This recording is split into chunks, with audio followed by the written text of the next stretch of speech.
Good afternoon. I'd like to call this meeting to order. And as we do with every board member, we will start with our board protocols. As a board, we agree to respect differences of opinions in making decisions for the district, to follow best practices in managing the superintendent and the management of the board itself, to stay on task when conducting business for the district, including while at board meetings, to never surprise the superintendent or each other when conducting official business of the district, to read these norms at the beginning of each board meeting and at board workshops as a reminder of how to conduct our meetings, to continuously self-check to determine if we are following our norms while conducting district business. Board staff, thank you for being here. And with that, Ms. Smith, roll call, please. Yolanda Clark. Yolanda Clark, present. Maxine Drew. Maxine Drew, present. Janie Humphreys. Janie Humphreys, present. Randy Lopez. Randy Lopez, present. Wanda Brownlee Page. Wanda Brownlee Page, present. Rachel Russell. Rachel Russell, present. Dr. Nguyen. Dr. Nguyen, present. Thank you. Thank you so much. Board, I entertain a motion to approve the regular agenda. So moved. Second. Any comments, questions? Ms. Smith? Yolanda Clark. Yolanda Clark, yes. Maxine Drew. Maxine Drew, yes. Janie Humphreys. Janie, yes. Randy Lopez. Randy, yes. Wanda Brownlee Page. Wanda Brownlee Page, yes. Rachel Russell. Rachel Russell, yes. Dr. Nguyen. Dr. Nguyen, yes. Thank you. All right. Thank you, board. As you can see, Mr. Lopez is joining us virtually today, so I'll be facilitating our board meeting for this afternoon. And with that, I will turn it over to communications to Dr. Stubblefield. Good afternoon, everyone. I just have a few announcements. I'll put this down. First, I want to say we launched our extended learning summer program will be coming to an end on this Thursday.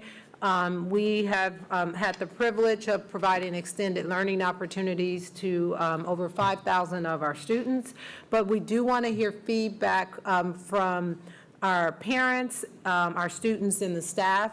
So today we launched a survey to get feedback. We're seeking the valuable input from all of our stakeholders who were a part of our summer schools, so you can tell us what worked well and what we can improve on as we plan for the future. We encourage those involved with the summer program to take a moment to take the brief survey. The survey will remain open until Wednesday, July 6th. This week, myself, and along with over 60 KCKPS staff, teachers, administrators, and district administrators were able to attend the AVID Summer Institute in Orlando, Florida. I actually came back in today, but they'll be there through Wednesday. I will tell you the staff were collaborating, working hard, and they're excited about implementing AVID. Next year, we will implement it at 4 of our high schools, 2 of our middle schools, and we also had 2 of our elementary schools to explore and attend the Summer Institute because we'll eventually roll it out in all of our elementaries. And our goal is to have it in all of our high schools eventually, including Sumner, and we're just strategically trying to get it in place so that we can be up and running and make sure we have the correct support and infrastructure so that it can be successful. KCKPS invites all K through 12 students to a free childhood immunization clinic. The clinic happens Wednesday, July 13th at J.C. Harmon High School from 3 p.m. until 6:30 p.m. This clinic is important because students need their necessary and recommended immunization shots such as measles, mumps, rubella, tetanus, and more to attend schools. All students who attend the clinic must be accompanied with an adult or a guardian. COVID-19 vaccinations and booster shots will also be available at this clinic. There will be food trucks, music, games, ice cream, and more. Be sure to join us for this free immunization clinic on Wednesday, July 13th at J.C. Harmon High School. We're looking forward to our second summer certified and classified KCKPS career fair on tomorrow, Wednesday, June 29th at Central Office from 3 o'clock to 5 o'clock p.m. We did have one last week and had a nice turnout. Students at Stony Point North have the unique chance to contribute to the KC Parade of Hearts. 350 students and staff at Stony Point North helped local artist Laura Allender design her artwork titled "It Takes a Village" by adding their handprints to the heart. Let's join in celebrating our students in collaboration with our local artist, Laura Linder. And I will also say that the KCKPS Human Resource Department will also take part of the Mount Carmel Community Fair on Friday. We did secure a table, and that's another opportunity for us to recruit our community within Wyandotte County. This is just a brief update for the public in regards to the Sumner Field and the Eisenhower project. We did have representatives from a turf company to evaluate the Sumner Field to determine if we can install turf there because there's a sewer line beneath it. We are evaluating that, and we'll continue to evaluate it to make a determination. And then once we know all the details, we will bring something back to the board publicly, but we just wanted everyone to know that right now we're gathering information.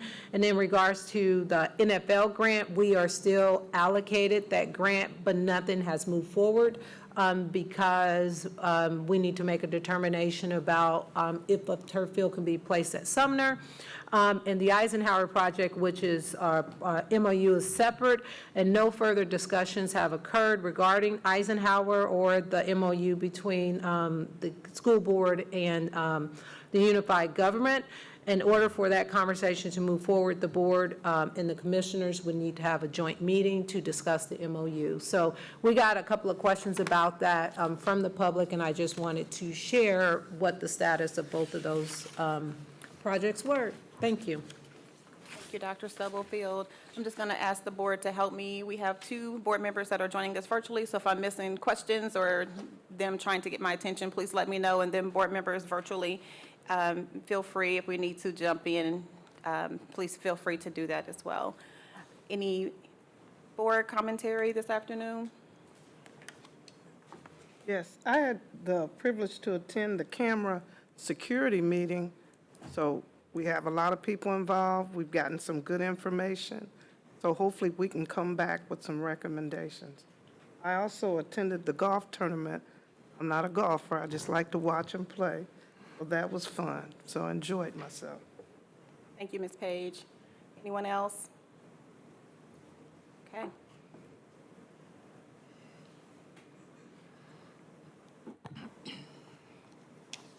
All right, so, board, moving on to the consent agenda, I'd entertain a motion to approve the consent agenda. So move. I second it. Thank you. Any comments, questions?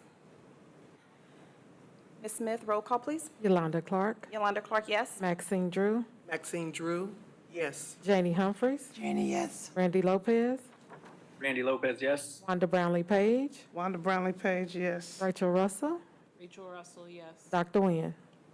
Dr. Nguyen, yes. Thank you. Thank you. Motion passes.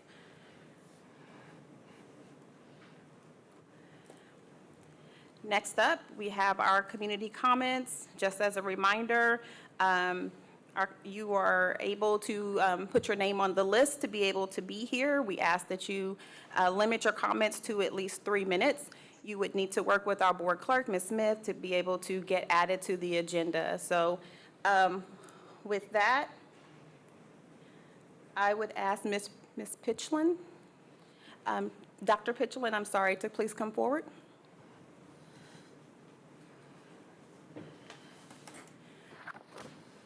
Dr. Pitchlin, in all fairness, I have a time clock here in front of me. I hate cutting people off, but you know why I do what I do if I, okay. All right, so with that, thank you for being here this afternoon, and we'll let you have your time. Thank you so much. I'd like to say good afternoon to the superintendent and to the board and those who are present here. I'd like to say that I am a product of this fine school district. Not only am I a product of this school district, but I was a 30-year employee of this school district as well and wouldn't have it any other way. Francis E.C. Willard was an American educator, temperance reformer, and women's suffragist. She was the national president of the Women's Christian Temperance Union, otherwise known as WCTU, from 1879 until her death in 1898. Because some considered her a great educator, one of the educational facilities within our KCK school district bears her name. It came into the school system in 1911. Although the initiatives for which Ms. Willard fought were of some societal value, a question remains. Did the rights for which she sought represent all of the populace of her generation and of future generations? Many scholarly articles depicted her as one who leaned toward segregation and viewed the Negro as always needing to be dependent upon whites. According to Gifford and Slagle, Ms. Willard was of the sentiment that African Americans were in need and at the hands of white overseas. In an interview in The Voice, a widely circulated British newspaper, Ms. Willard said the Anglo-Saxon race will never submit to be dominated by the Negro so long as his attitude reaches no higher than the personal liberty of the saloon and the power or appreciating the amount of liquor that a dollar will buy. She further claimed better whiskey and more of it has been the rallying cry of great dark-faced mobs in the southern localities where local option was snowed under by the colored vote. She further stated it's not fair that a plantation Negro who can neither read nor write, whose ideas are bounded by the fences of his own field and the price of his own mule, should be entrusted with the ballot. In 1890, shortly after an Atlanta WCTU convention, Ms. Willard was again interviewed where she expressed support for her educational restrictions on voting. Now, I don't know about you, but that sounds a little bit to me like there's a flavor of a Jim Crow tactic. Ms. Willard, 5 seconds, I'm sorry. Keep going, I'm sorry. She repeated the belief told to her by white Southerners that black men often raped white women in the South and that white mobs only lynched them in retaliation. She used language that compared black people in the South to a swarm of locusts, which draws on racial stereotypes of black men as savage and threatening. Early in the interview, when asked about the race issue, her words were as follows: "So far as I know, I have not an atom of race prejudice. However, her ideas and expressions should suggest to us that equity and equality for African Americans were not on her agenda for political reform." It is for these revelations, a position that Frances E.C. Willard, we ask that the building that bears her name be renamed, possibly with one whose work and effort brought genuine benefit to and for people of color. That name, I would submit, would be that of Mrs. Ida Bell Wells Barnett, more commonly known as Ida B. Wells. I'll need to stop you there, Dr. Pitchland. I apologize, and I interrupted you as well, so thank you so much. Board members, you have a copy of what Dr. Pitchland has brought to us this afternoon, so please feel free to go through that. We appreciate you bringing this to us today. If you can also make sure your information has been given to our board clerk, I would appreciate it. Thank you. Ms. Clark, Yes, ma'am. is it possible that she could also get the names of whoever's on that committee for the naming of schools so she could direct her questions or follow up, or will that committee come back to her and allow her to talk with them or come to a meeting in regard to that? I think that's definitely doable, so, okay, it looks like Mr. Linkus is all over it, so we'll get it taken care of. Thank you for that suggestion. Okay. All right, so we will move forward with our board reports. And it looks like we have Dr. Campbell. She's online. And Dr. Campbell's online with us today. This is for information only as a reminder, board. So Dr. Campbell, while she is, I am, okay, I think, okay.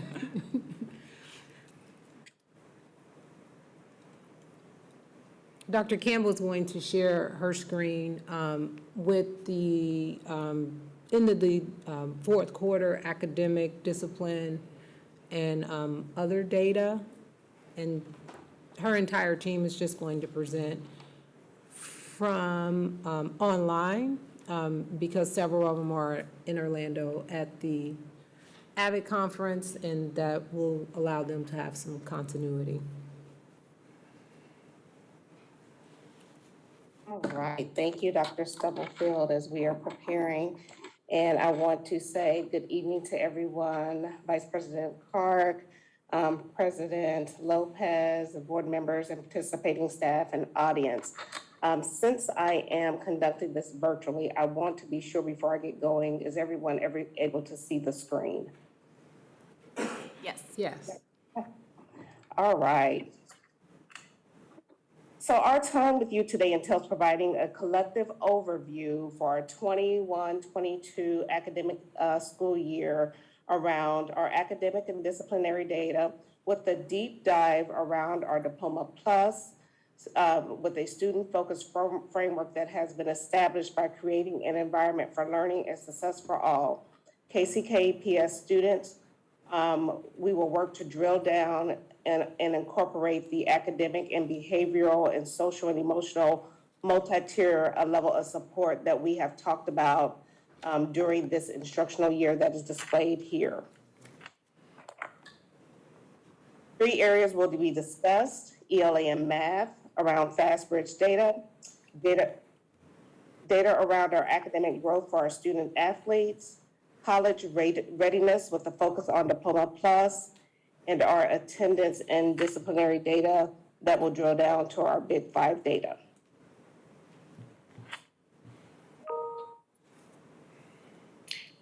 Good evening, Board of Education. This is Darcy Swan, Executive Director of Curriculum and Instruction, and I am just going to briefly share around our FastBridge data this evening. And just as a reminder, FastBridge is our district's universal screener that identifies gaps for students in the foundational skills for both reading and math. It's really designed to identify students with skill deficits so that those students may receive either reteach strategies or intervention. And FastBridge also informs us on whether our core instruction is healthy and robust enough to grow students from benchmark to benchmark period. So this screen that you're seeing now is our district level risk overview for early reading, kindergarten, and grade 1. And the bar graphs indicate the percent of students at low risk, or those students who are on track. You'll also see students scoring in the some risk of needing intervention, and then our high-risk kiddos who may be having skill deficits in phonemic awareness and or phonics. The data shows our fall, winter, and spring percentages, and most notably, we see a slight decrease in the percent of students at high risk, and moved those students into the some risk category based on our data. Our next slide provides a risk overview for A reading. And if you recall, A reading is the computer adapted portion of the assessment, which continues assessing reading skills such as our phonemic awareness and phonics, but it also adds in comprehension and vocabulary. Our A reading measures very broad reading ability in our students. So it's looking at skills that they have mastered, skills that they're developing, and then any future skills that will help determine their risk levels. So our data indicate, as we look at our grades 2 through 12, that we are a little bit stagnant with our low risk students and some risk students. And we saw a slight decrease in student scoring in the college pathway column and a slight increase in our students in our high-risk column. And towards the end of these slides, I will be sharing just some thoughts, implications, and next steps. Dr. Campbell, if you would go ahead and advance to the next slide.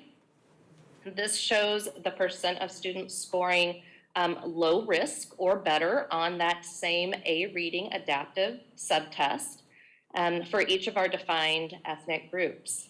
Overall, our groups saw a small decline in spring data, with American Indian and Alaskan Native showing the greatest decline, and our Native Hawaiian and Pacific Islander showing the greatest increase.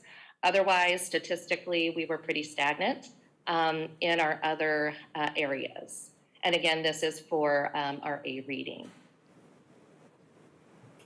FastBridge also assesses early math skills. Our kindergarten data on the slide that you are viewing now indicate that we saw an increase in the percent of students scoring in the low risk category. Remember, low risk that indicates our kiddos that are on track. So we saw that increase in the percent of students scoring low risk, with a decrease in students with some risk and a slight decrease in students with high risk from winter to spring. So we do have some celebrations on that slide. Our next slide is moving into A-Math. So just like we have A reading, which is computer adaptive, our A-Math is also computer adaptive, scoring students on foundational math skills. Again, this is in grades 1 through 12. And we show an increase in the percent of students scoring at college pathway, with no significant statistical change in students scoring at some risk or high risk. So we definitely, again, want to celebrate that we have moved students into the 86th to 99th percentile as evidenced by our A-Math across the grade levels. And then we're going to look at math, much like we did reading, at the math trends for our groups of ethnic students that we serve in our district. We showed some stagnant growth for many of our groups, with a decrease in American Indian, Alaskan Native, and an increase in Native Hawaiian Pacific Islander. Our data for both reading and math speaks to the need for some structured intervention protocols, as well as continued work in our core instruction. So as we continue our work with MTSS, just really looking at some potential evidence-based interventions that will complement our core programming. And just as a reminder, we will be implementing our new CKLA program this fall for reading. So we are very excited to see what those results will render. We are also offering a summer summit for our KCKPS staff the last week of July that will focus on critical aspects of curriculum, instruction, MTSS, and AVID. And we're continuing our letters training for elementary this year with a focus on units 3 through 5. And again, remember, if you recall, we've talked about letters, and that is the brain science of reading. We, as a curriculum and instruction team, will also be helping facilitate AVID strategies across the curriculum this fall with the high schools and middle schools that Dr. Stubblefield referenced earlier in our meeting. And curriculum and instruction will also be providing alignment documents that will be showcasing our priority standards K through 12. That will show teachers by standard what kids need to know and be able to do by grade level that we've deemed priority, as well as grade band competencies in reading, math, writing, as well as interpersonal and intrapersonal skills to really support our college and career readiness. And we will also provide the field a common PLC agenda template this fall that will have links to a common lesson planning template and our Atlas protocol for data review. So we've got a lot of exciting things on the horizon from the curriculum and instruction field.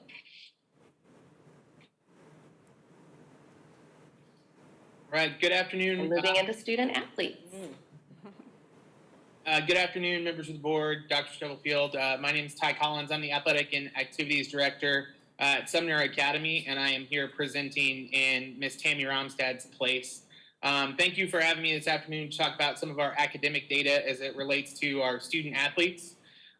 This data is going to look a little different than some of the data you've received in the past, because tonight we're really focused on the data that we have to present for eligibility to KCKPS at the conclusion of each semester. So slide 13 that you're looking at right here compares the number of student athletes that participate and remain eligible from last year, spring of 2021 to this year, spring of 2022. So as you can see, in blue, spring of 2021, we had 1,175 students participate in athletics, and in gray, 1,148 of them remained eligible to start the year this fall. In this spring, in spring of 2022, we had 1,478 students participating in athletics, and 1,426 of them will be eligible to participate in sports this fall, represented in gray. KCKPS requires that students pass at least 5 of their 7 classes, or the equivalent if the school offers less than that, the previous semester in order to maintain eligibility. So, Dr. Campbell, if you could advance to the next slide for me. The next slide, slide 14, is our district participation by school for spring of 2022. In the blue bar, you'll see the total number of athletes participating at each school. The gray bar is the number of eligible athletes that will continue to be able to participate next fall at each of the schools. A big win for us here is that across all of our schools, 96% of our spring athletes are eligible to participate in sports this coming fall. I think Dr. Irvin was maybe going to offer some next steps later on in the presentation. Thank you.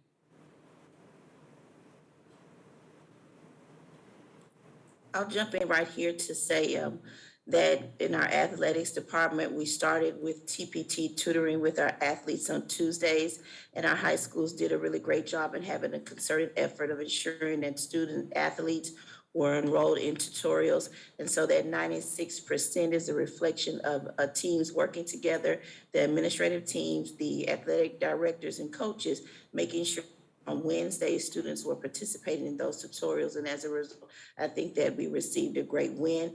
We will continue with TPT during the fall semester, working with our athletes again on Wednesdays. And during the regular school day, students will have that built-in tutorials. So athletes will have on their schedule throughout the school year tutorial time as well. And I'll just add before the Diploma Plus update, part of our restructure will have our, Tammy will be a part of the high school team, so she will report to Dr. Biblo Irving so that we can make sure that our activities and our academics are all aligned together, so they'll work as a team so that we will make sure that we are focusing on athletics, activities, and academics all together, and there's some alignment there. I have a question. I didn't send this in, so I'm not asking for the answer tonight. I don't even know if we do it. But do we track to see for those kids who do get scholarships that if they actually went to school and they participate in a sport, is that something? I would just be curious to see. We can check into it. I know we follow a lot of our student athletes when they go on to college, but I don't know if we collect that data in a way where we're tracking them. I will say with the KSDE, any of our students who go on to 2 or 4 year universities, they do follow them, and that's a part of our KISA accreditation process, is how many students go on to continue on with their education. So that would be inclusive of the student athletes, but I don't know if we collected specifically for student athletes, but we can look into it. Thank you. Want to continue? Yeah. Okay. Good evening, Board. This is Danita Fernandez Flores. I am the Diploma Plus Career College Readiness Director, This next section is our Diploma Plus data for our yearly update. In slides 16 and 17, you'll see a brief historical overview of the endorsements rates in recent years. In slide 19, I present to you the Diploma Plus endorsement rates for this past school year. The rates indicate a recovery from the challenges of the previous 2 years. This slide indicates that 49% of our graduates received a Diploma Plus endorsement, and the highest rate is within the category of certificates and credentials. In slide 20, this graph describes the trajectory for where we have been and where we are going. Our North Star is based on the expectation that all of our graduates will receive a Diploma Plus endorsement by the year 2031. The experiences that we expect to lead to this goal is through what is called work-based learning opportunities, and more specifically, client-connected projects. Our career technical education teachers have been building their capacity through professional development opportunities to be able to bring client-connected projects into their classrooms. Work-based learning begins at the elementary levels with what is called career awareness. And in slides 21 and 22, you will be able to give a brief overview of examples and data of the types of events that help build career awareness with our smaller scholars. As we move into slide 23, we start looking at what career awareness develops into in the middle school years. We implement in the middle school what is called individual plans of study. This is a formalized process and procedures in which our students start formalizing their investigation into career opportunities that would be available to them in the future. As we move on to high school, individual plans of study get formalized and more experiences are brought into our students' classrooms. Slides 24 through 26 contain data related to some opportunities that are part of career preparation in high school.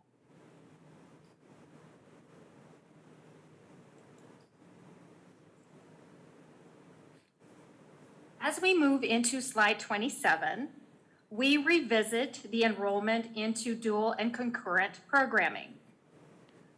The green bars represent enrollment for the fall of this coming year, and it does not represent the enrollment for the full year. And as we look at what the school year looked like in previous, and I'm looking at 21 and 22, the light blue bars, you can see that the fall enrollment is pretty similar to the whole year enrollment of 21-22. Looking ahead, we look forward to increasing the number of students who complete associate's degrees while still in high school. We would also like to provide assistance with job placement for some of our students who are receiving credentials and associate's degrees, as well as increasing access to certifications in-house and through our pathways in our high schools. Some of the credentials that we would like to offer our students will occur within our school pathways. To that end, we are improving the equipment of our classrooms. Slides 29 and 30 are examples of equipment for improving classroom experiences and the professional learning opportunities for our career and technical education teachers.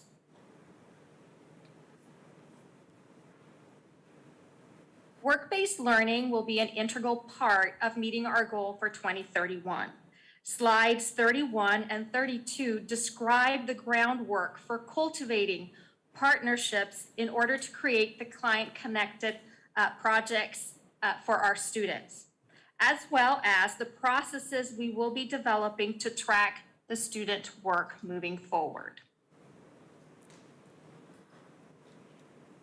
As we move into slide 33, the experiences described in the previous slides are all elements of our district's process for individual plan of study, which means a roadmap towards career and college readiness. This year, our district will submit our application for a STAR recognition in this area. And slide 33 contains our self-evaluation for this recognition.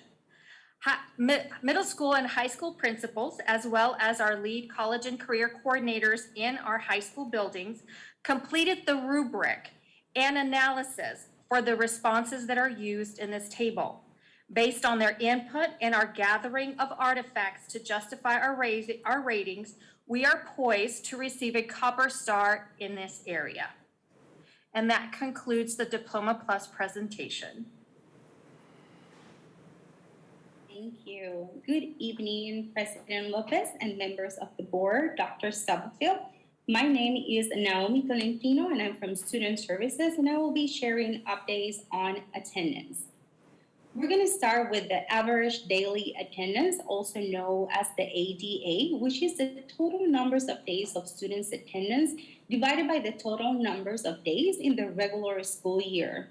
You will see that our district ADA goal is 95%. Our first and second quarter, we had an ADA of 88%. Third quarter was 84%. And the last one, we saw a small increase of 88%.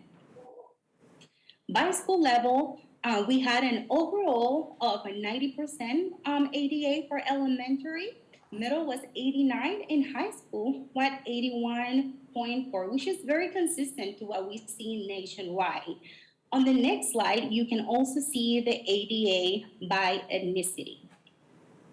We also want to share the chronic absenteeism data. Chronic absent is when we miss so much school for any reason that a student is academically at risk, defined as missing 10% or more of the school, and this can be excused, unexcused, suspension, any absence. And I do want to highlight that before this past school year, KCKPS, we focus on ADA and truancy data, and we still look at that data. However, we wanted to shift our attendance approach from punitive to engagement, support, and relationship building. And we continue to work with our district attorney's office to provide resources to our families, but we also work to support our schools to address chronic absenteeism. And chronic absenteeism is one of our areas that aligns with our strategic goals and is also one of our KISA goals. So in this slide, you see that we go from severe, which is red, to moderate, at risk, and satisfactory for the last 4 years. And you will see that we do have work to do. So on the next slide, you can also see it by race and ethnicity. And to finish the attendance section, we do want to highlight that KCKPS Attendance Learning Network, and we do want to take a moment to say thank you for supporting this initiative. So on the next slide, we have information about that. And as I mentioned earlier, our district started this year shifting from truancy to chronic absenteeism, and which is strategically supporting our students who are at risk of missing too much school. And as previously shared, KCKPS has entered a collaboration partnership with the national organization Attendance Work, who is also part of community initiative, and they work with different departments of education, including Kansas and large district, very similar to our demographic, to help build capacity, develop resources, and implement evidence-based strategies so we can address chronic absenteeism. Red Apple, a local organization, is also part of our KCKPS Attendance Learning Network, and they provide a hands-on support to our schools. And we're very excited that we can continue to grow in this area. And we're also very excited because we just received $40,000 from United Way to allow KCKPS to be able to continue to work in partnership with both organizations for 1 more year as we build capacity. And you have received details information about this. So moving forward, we will continue to provide professional development to establish attendance team, as well as continue our monthly meetings looking at chronic absenteeism data and reviewing what we learned during our professional development to support implementation. And based on feedback provided by school, we're going to continue to improve our chronic absenteeism dashboard. And lastly, we will continue to collaborate with community, staff, and leadership to move implementation forward and be intentional in creating a sustainable attendance framework for all the students. So a lot of exciting things are happening around attendance, and we're working on some great resources to share with everyone. So be on the look for that. And you know this work is essential. So again, know that we appreciate your support, and you will have the discipline data next. Thank you so much, Naomi. Good evening, Board President Lopez and board members. I'm Tracy Chauvin, Coordinator of Social Emotional Learning. We will be looking at our Big Five discipline data. First, we're going to look at the WHO. When we're looking at the WHO, we noticed from April, when you guys first saw this data, to now, we have a decrease of about 7% involving our male students. So in this last quarter, we've had approximately 59% of our male students involved in these discipline infractions. We also saw consistency from that winter data until now in our Hispanic, Latino, and African American students being involved in the majority of instances. Next, our data is the what. What is occurring and what is being reported. When we're looking at the what, we're looking at the top event type. So in the fall, skipping was not in the top event type. And then as the year progressed, skipping did move into the top 3. Also noted is that in the spring, fights were no longer in the top 3, and instead gross disruptive behavior increased back into that top 3. Next, we're going to look at the when and the where of when these events are occurring. From that April 12th, when you guys saw this last until now, we saw the same trends in the when and the where. Tuesdays and Thursdays continued to be the most frequently occurring day of the week. Midday continued to be the most frequently occurring time. And then classrooms, where students spend the majority of their time, and hallways, which are unstructured spaces in our schools, are the most common locations. We're also going to look a little bit deeper into those resolutions. So, regardless of the discipline infraction, we're continuing to see that ISS is being used with the same rate. Student conferences continue to be utilized at an increasing rate, meaning that buildings are continuing to use and access in-school resolutions as compared to out-of-school resolutions. Looking forward, we will continue to provide training and support on restorative practices in trauma-sensitive resilient schools. We will leverage our PLCs in analyzing discipline and other SEL-related data using that equity-based ATLAS protocol so that we can develop universal prevention strategies as well as targeted strategies through our MTSS framework. And we will uplift those community partnerships, such as BAM and WOW programs, in order to increase protective factors, decrease those risk factors in our school communities, which will lead to all of our students' social-emotional wellness. Thank you.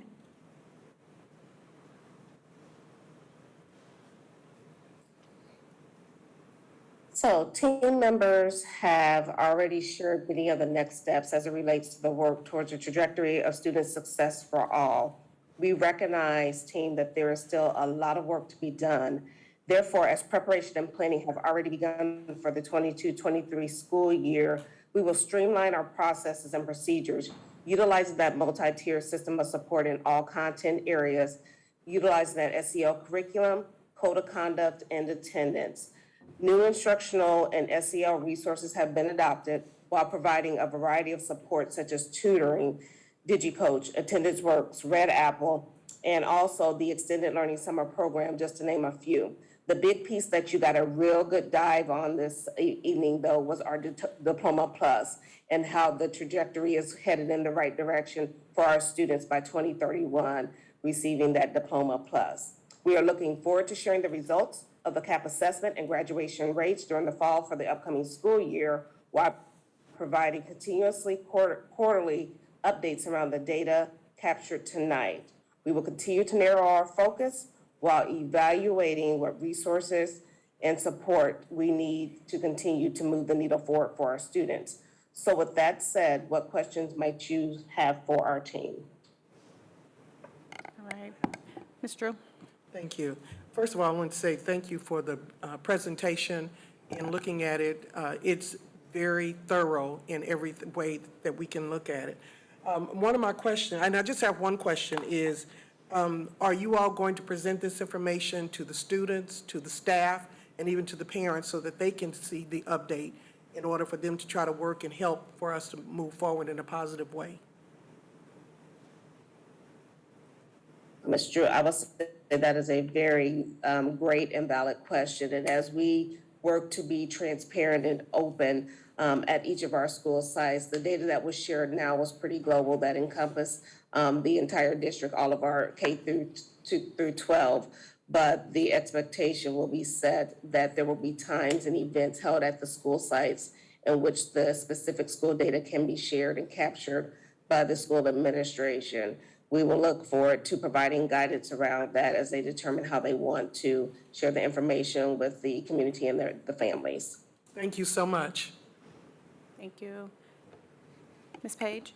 Yes, if a student, let's say I'm at Wyandotte, and I want to go to the program on government and public administration, is it possible, do I have to just stick with what's at my school? Can I go to another school? The only way, and Dr. Irvin, you can chime in if I'm wrong, is they can apply for a permit to attend the other school, and if there is space and the other factors that are taken into consideration, you can. I know, like, for example, Washington has ROTC. They have lots of students there on permits, but it really depends on the space available. Wyandotte would be one of the most difficult ones to transfer into just because they are the largest and there's not a lot of room for permits. Okay. But if there was enough students asking for it, is it possible to get that set up at that school? They don't have to answer now. I was just wondering if there's a demand and a kid says, hey, I really want to do this. I know they only can allow so many to come in. Is it possible for future referencing to say, we'll try to set it up over here, or are they just kind of locked in? I think that what will be possible for us to do, reevaluate the program. If we have so many kids offering, then it may be time for us to do a shift in the programming that we offer at that campus. I know what could also be available is taking maybe those handful of students that may want that particular class and transferring to another school site where they can take the classes that they're interested in. Maybe one or two, if it fits in their schedule where they could go to another site to do that. I think that counselors work with students on an individual basis. And what we do is try to capture their needs. And if it is something like that we could make possible, we could definitely try. I think that it depends on a case-by-case basis and what the student would be willing to do in agreement to be able to access those courses. Okay, thank you. Thank you. Ms. Yes, ma'am. I just wanted to echo Mrs. Page's sentiments.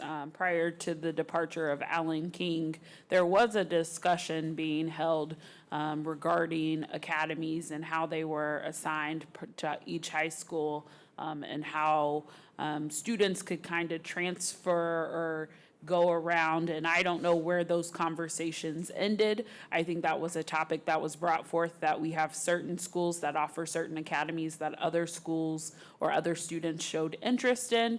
If at some time someone could circle back to what that looks like, but also to the data that Ms. Page is asking for, I think it would be helpful for me in those types of conversations to look at what are the numbers around academies, what are our kids showing interest in, what are our students saying they want as an academy, versus some of these already pre-made academies that we've kind of made up based on, and I don't know the historical context of how we got to where they are, but if those academies are growing with the growing needs of what our kids are asking for in their work-based learning programs, what they're asking for in their Diploma Plus credentials, because I think while these academies were set up in a different time, it's important that our academies are reflective of the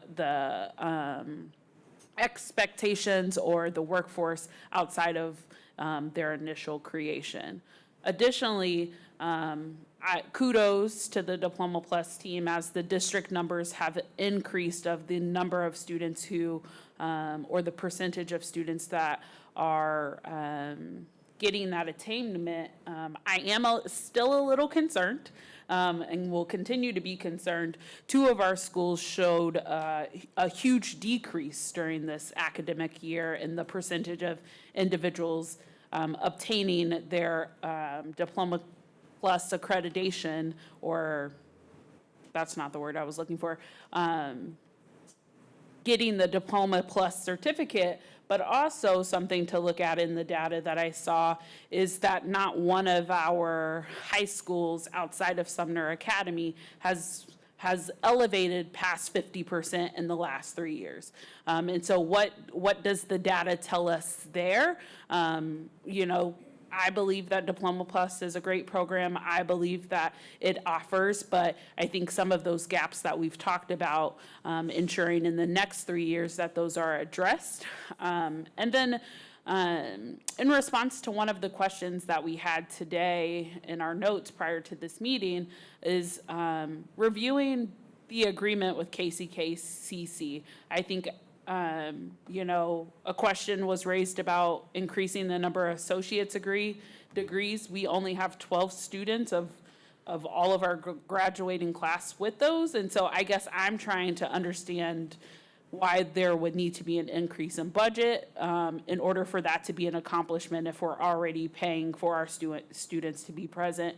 And maybe that's just re-outlining for us as board members what exactly that agreement is and how do we ensure that more kids are able to access that. So. Thank you, Ms. Russell. Any other comments or questions from board members? And to go along with that, excuse me, Ms. Clark. You're fine. I think we have a phenomenal communications department. They won numerous awards this year. If we could tap into that, and maybe, I'm not saying it hasn't been marketed, but to be able to graduate with a high school diploma and an associate's degree, it's awesome. That's going to save a lot of money, and I just think if we could market it a little better, this is a phenomenal program. And if I was a parent and had kids and that can help me save money, then we got to get the word out. This is, people can't believe it when you tell them we have this. So we got to get our own people more excited and about it.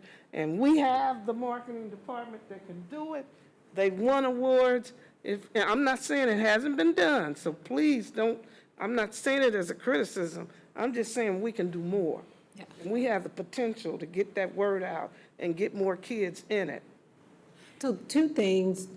One, Ms. Page, I think you're absolutely right. And if Dr. Fernandez-Flores is on here today, there were several of us who had an opportunity to sit in on a client-connected project. We were the client. The students in our extended summer learning program were the ones delivering it, and they presented a marketing presentation on how to market it to the students to help them to be engaged, to want to take part in the different work-based learning opportunities, which includes the Diploma Plus. So we are tapping into our students to ask them what language we need to be speaking in order to get them excited. And it was students from Washington and Sligo High School was a part of one of their summer courses, and they did an amazing job. And they had a graphic designer who was a partner with them, and this was their end of summer culminating project. They got feedback, some you know, good, authentic, critical feedback, and they are going back in the next 2 days of summer school to take that feedback to bring it back to our Diploma Plus team, who was their client for this project. So we will be launching based off what our students have said. This is what will grab us, and there were a senior, 2 freshmen, and a sophomore from that group that pitched this project. So it was a wide variety of students. So hopefully that'll help with that. And in regards to increasing the number of associates, the budget has whatever we're paying for the Diploma Plus,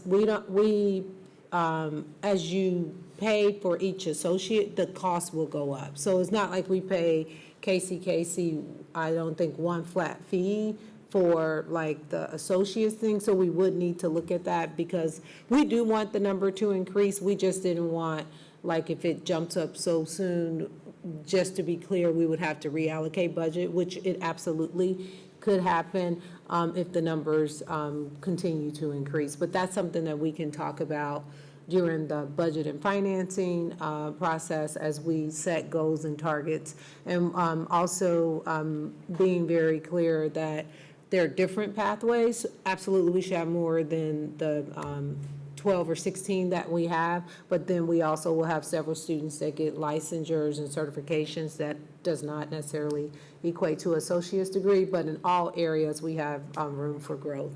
Yeah. Thank you, Dr. Stubblefield. Any other board members?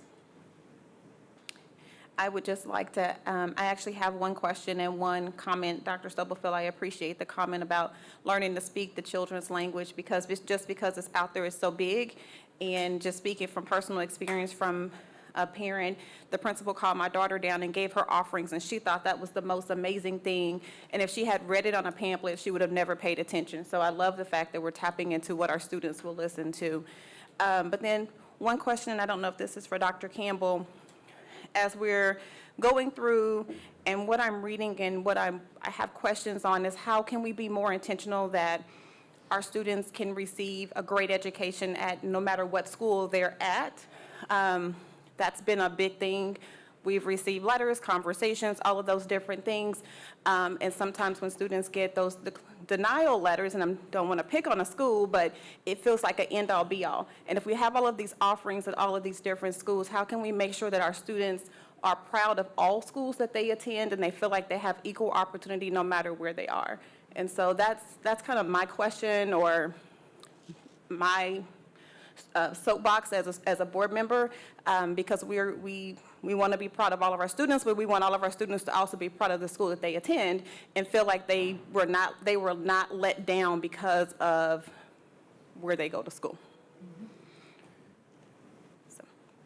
So, Vice President Clark, I can hop in on that. One of the things we are focused on and working to drill down on is streamlining what has taken place within our school sites. We're evaluating to determine what is working for our students because we believe and feel that if it's working for one, it can work for all, and making sure no matter where our students land, and as they move about within our district, when they are at one school and they happen to move another, again, we are providing the same robust education no matter what. So as we're looking at programs, we're looking at the data that tells us if the programs are effective for all kids or not.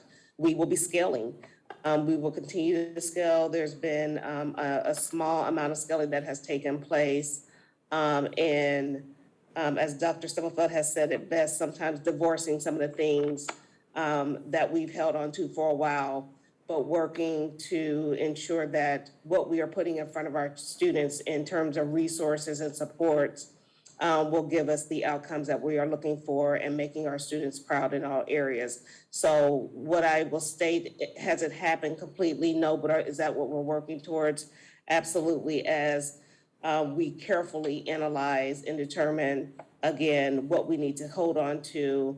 One of the things that we've heard discussed is adding another thing. So again, we don't want to continue to add, but we want to make sure that we have streamed our resources that is going to give us the results that we are looking for, no matter where our students land.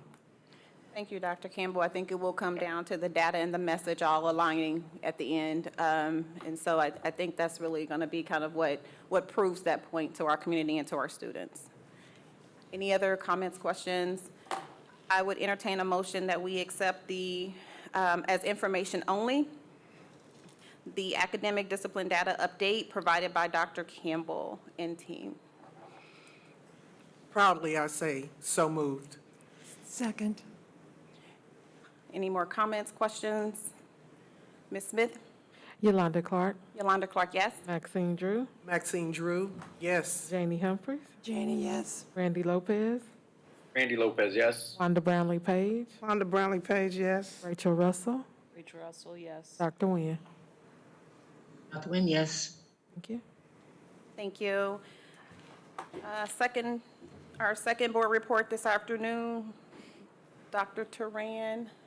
It actually will be Ms. Lenore Miller. She's just going to give an update on the nutritional services program and just what is upcoming this year as some things go back to what they were pre-COVID. All right, thank you.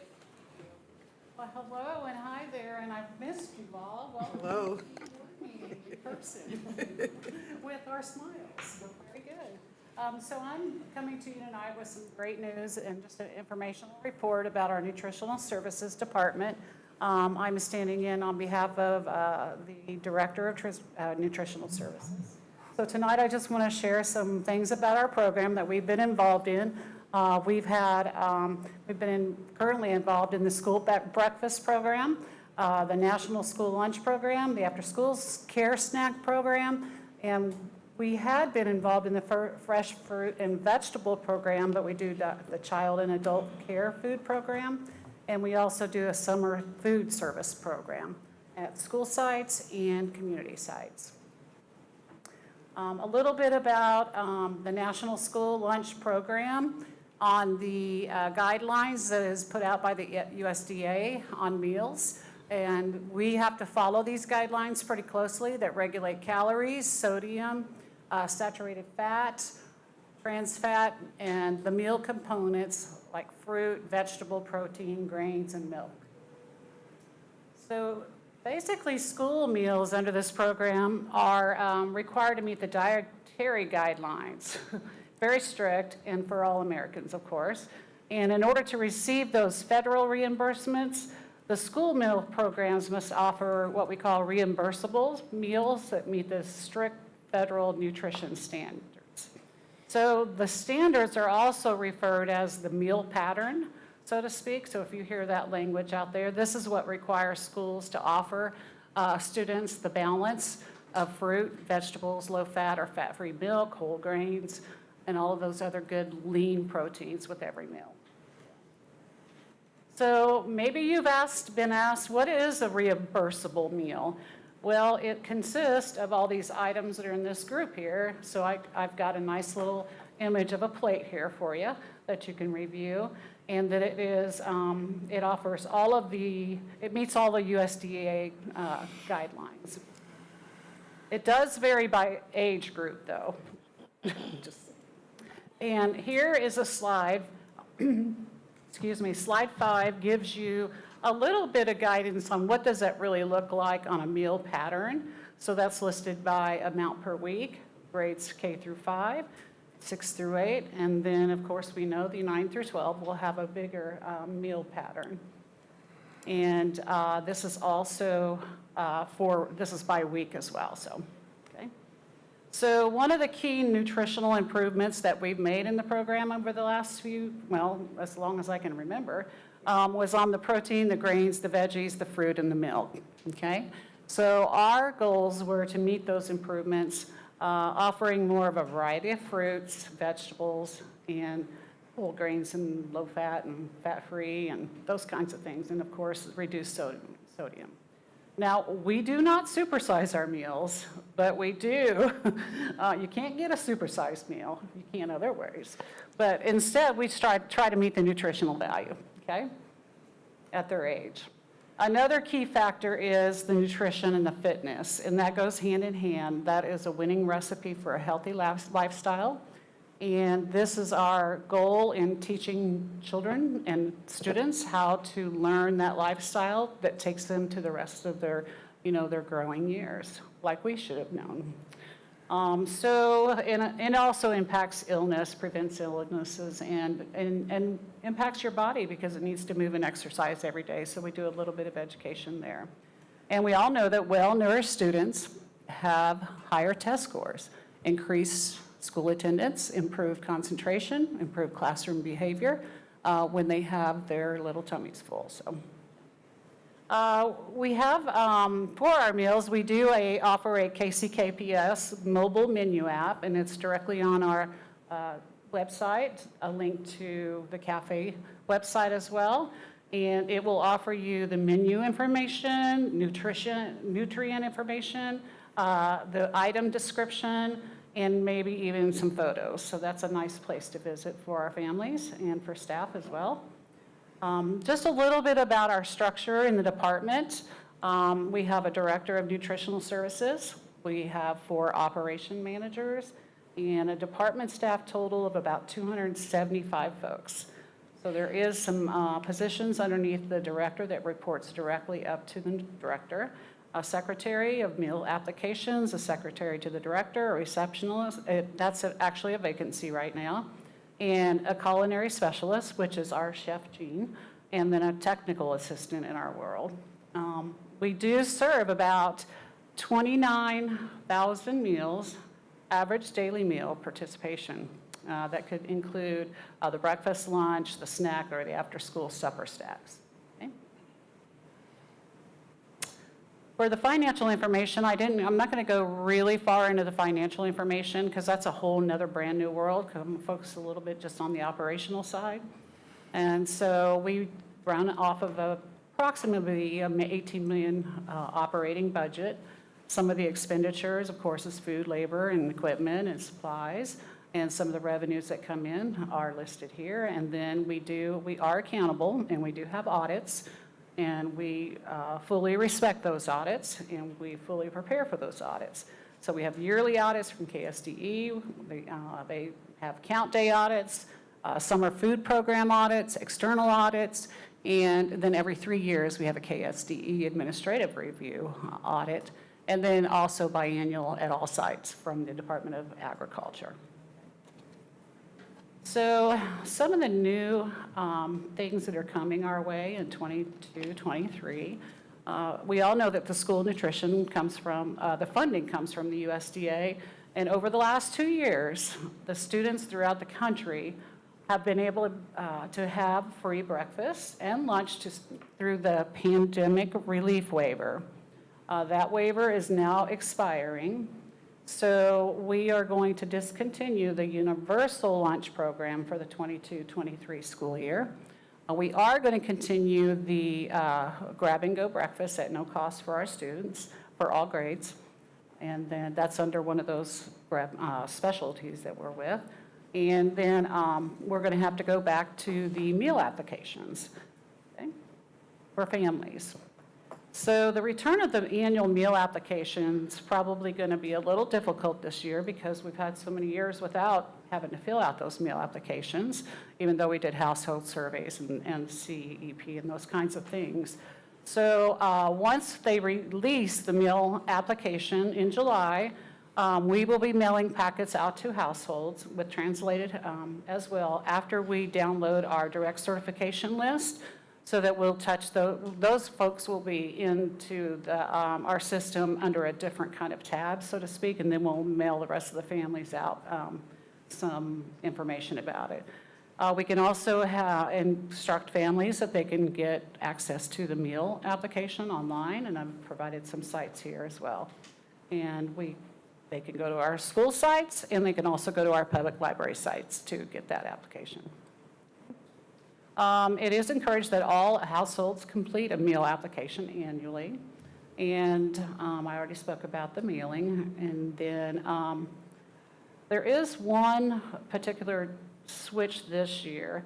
So if the application is not completed or turned in by the first day of school, and maybe they are qualified as free or reduced, and we don't know that yet, they will have to pay full price because we don't have a way of rolling over because the meals were free for so long, so we won't be able to roll that 30-day temp.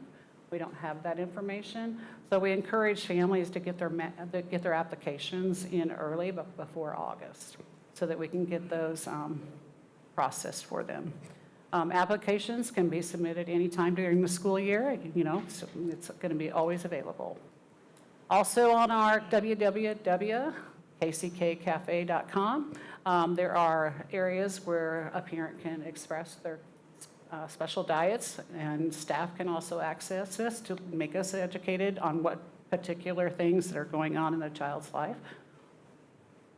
The meal accountability, oh, this is new. This is going to be exciting and really difficult, but we're going to pull it off.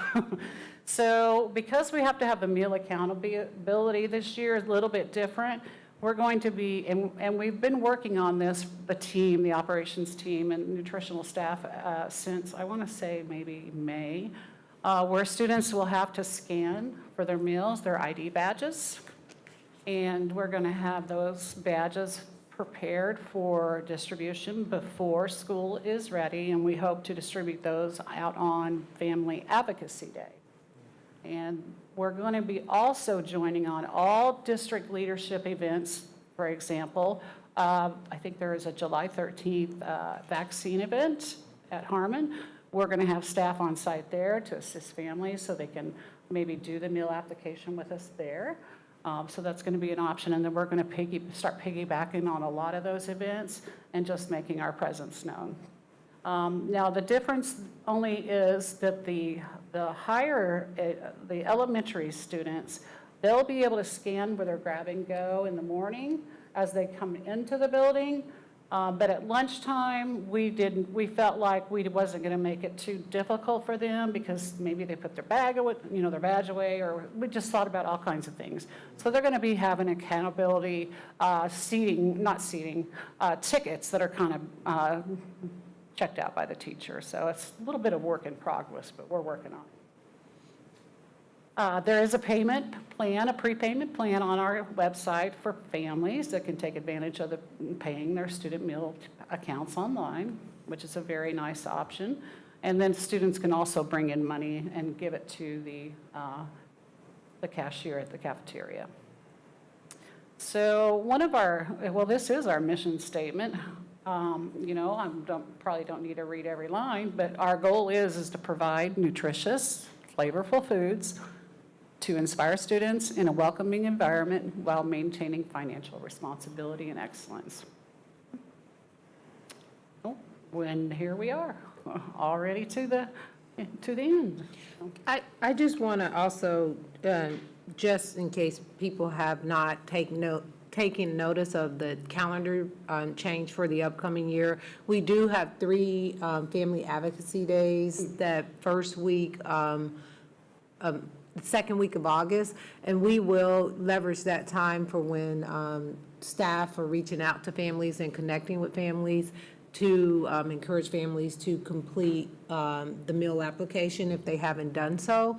So we'll work collaboratively with the Nutritional Services Department and the schools because they will be making direct contact to all of the families in their individual buildings, and then also leveraging the events like the August 6th back to school fair. We typically get a lot of families there, so we'll leverage that time too, and we'll use our communications department to send out information. So we will just do a lot of outside of the box things to really make sure we meet families where they are in order to have those applications completed. Absolutely. And we are going to make our presence well-known at those family advocacy. We're going to be at the entrance. We're going to go all out, so. Yeah, thank you for saying that, Dr. Stubblefield, and thank you, Ms. Miller, for saying that, because we don't want anybody to show up the first day of school. No. And we're saying, no, you can't eat. No, they can eat. But you said they had to now, correct? I just listened to what you said They can before eat, that. but they may have to pay the full price, even if they don't have the money. Oh, okay, then that's good to hear, because Yeah. somebody's going to miss this. We don't want them to. Nobody's But gonna if they go. show up, but you don't want to say, no, you can't eat. No. That's not a good thing. No, we're not. And that's not a good PR thing for us. But we want to make sure that we've done everything humanly possible. Absolutely, and I'm to sorry make if I sure that they misspoke, fill it if out. it sounded like Well- that I said Well, I couldn't think eat. somebody may have heard that. If you Sure. don't have that application, you can't eat, but it's good to hear you say. Yeah, it's only you a wouldn't tax turn whether it's anybody away. free or reduced, that's all, but everybody's getting a meal. Okay, And then, nobody's going to get an alternative meal, if you remember the old cheese sandwich? right. Yeah, that's not happening. And then there have been some complaints about the meals. So I know we have to go according to the guidelines of the government, I get that, but I hate to see us lose out. I went to a school and I didn't know the kids could do that. Everybody had somebody delivering them a meal. And there were a lot of complaints about the quality of the meals. So I don't know, I'm praying that it'll be better. A lot of those concerns, we did address on some of the appearance of the meals that had came through my direction, and then the portions and those kinds of things. And I think we had a couple of like, what's going on there? But there is, we do have to follow the guidelines, and we weren't able to stay consistent on our menu item as planned as well as we could have because of some of the supply issues, and I don't know where that's going yet. It's still kind of out there, and especially with other things that are going on, maybe the gas. I don't know how that's going to, change our vendors. So thank you for asking me to clarify that, though. Okay, no, thank you for doing that. Oh, you're welcome. We're feeding you. If you come through the line, we're going to feed you. Yeah, definitely. Okay, thank you. You're welcome. Ms. Russell? With that in mind, where should concerns or questions as we head into the school year, where should folks be reporting those concerns and those types of things? I oftentimes see them on social media, but is there a specific individual that they should be following up with? Where can we start to rechannel some of that energy so that it is going into the hands or the writings of folks who can change some of those concerns? And thank you for asking me that, because that's usually how I get them, either from the communications department or through Dr. Stubblefield's world. So yeah, we do have a new director starting July 1. And so once we get Ruchi is her name, once we get her established, I think that we need to have like an outlet, like you said, instead of the social media outlet for you, because it's probably 1-2 problem where it seems like it's the whole system. Yeah. So I appreciate that. So. And I encourage you to maybe look into those systems that behavioral is using. I think the care line. I also know SPED has a line where when there are concerns, they can call Dr. Lowry directly, and she takes care of it. And those seem to be working well. Perfect. So I will. maybe that's a suggestion. I have just a couple of other questions. Do we have any? I guess my first question is a la carte returning to our high schools, followed by, do we have any innovative collaborative partnerships with local corporations or local restaurants to bring in something on special days? So maybe when I was in high school, it was like Pizza Friday. I recently saw and read about Shawnee Mission School District. They partner with Pizza Hut, who they bring in pizza on specific Fridays of a month, as a fun way to spruce up our options. And yes, there's still the required meal, but there are additional options that are available that not only support local business or local retailers, but allowing our kids the options outside of the typical lunch menu. Okay. I'm sorry I can't speak to that tonight, but I really enjoy hearing what you're sharing with us. Okay. So we'll definitely keep that in mind. And I think I may have heard a la carte. Are you referring to the snack bar options too? Yes. Yeah. We, unfortunately, once we get fully staffed, maybe we'll be able to reestablish those as well. Okay. And then I guess going in that same direction, during the sports season, we got a lot of comments about hot food concessions at the stadiums again. So we weren't doing hot dogs and nachos and stuff like that. Will that return, or who kind of is that? I know I saw concessions up there, but is that up to athletic directors? How does that work? But I also don't know how all. My hunch is we are not behind those services. That's my hunch. So. Okay. But if it's different, then I'll let Dr. Stubblefield know. Okay. Yeah. Thank you. Any other comments or questions from board members? Ms. Clark, I have a couple questions, please. Okay. Dr. Nguyen? Okay. First, Ms. Miller, when you said the meal applications go out direct mail, what system do we have to follow up on those return undelivered applications? Good question. Thank you very much. Once we filter through our direct certification list and then we determine what kids we want to or need to mail those meal applications, you are right. I wonder if they come back. I have not been aware of that in the nutrition world about how many comes back and how many don't, but it would come back to this building. I am familiar with when we get the boundary letters back, that's an instant red flag alert. So I'll make sure that the new director and myself as well put a plan in place to get those established. Thank you for that question.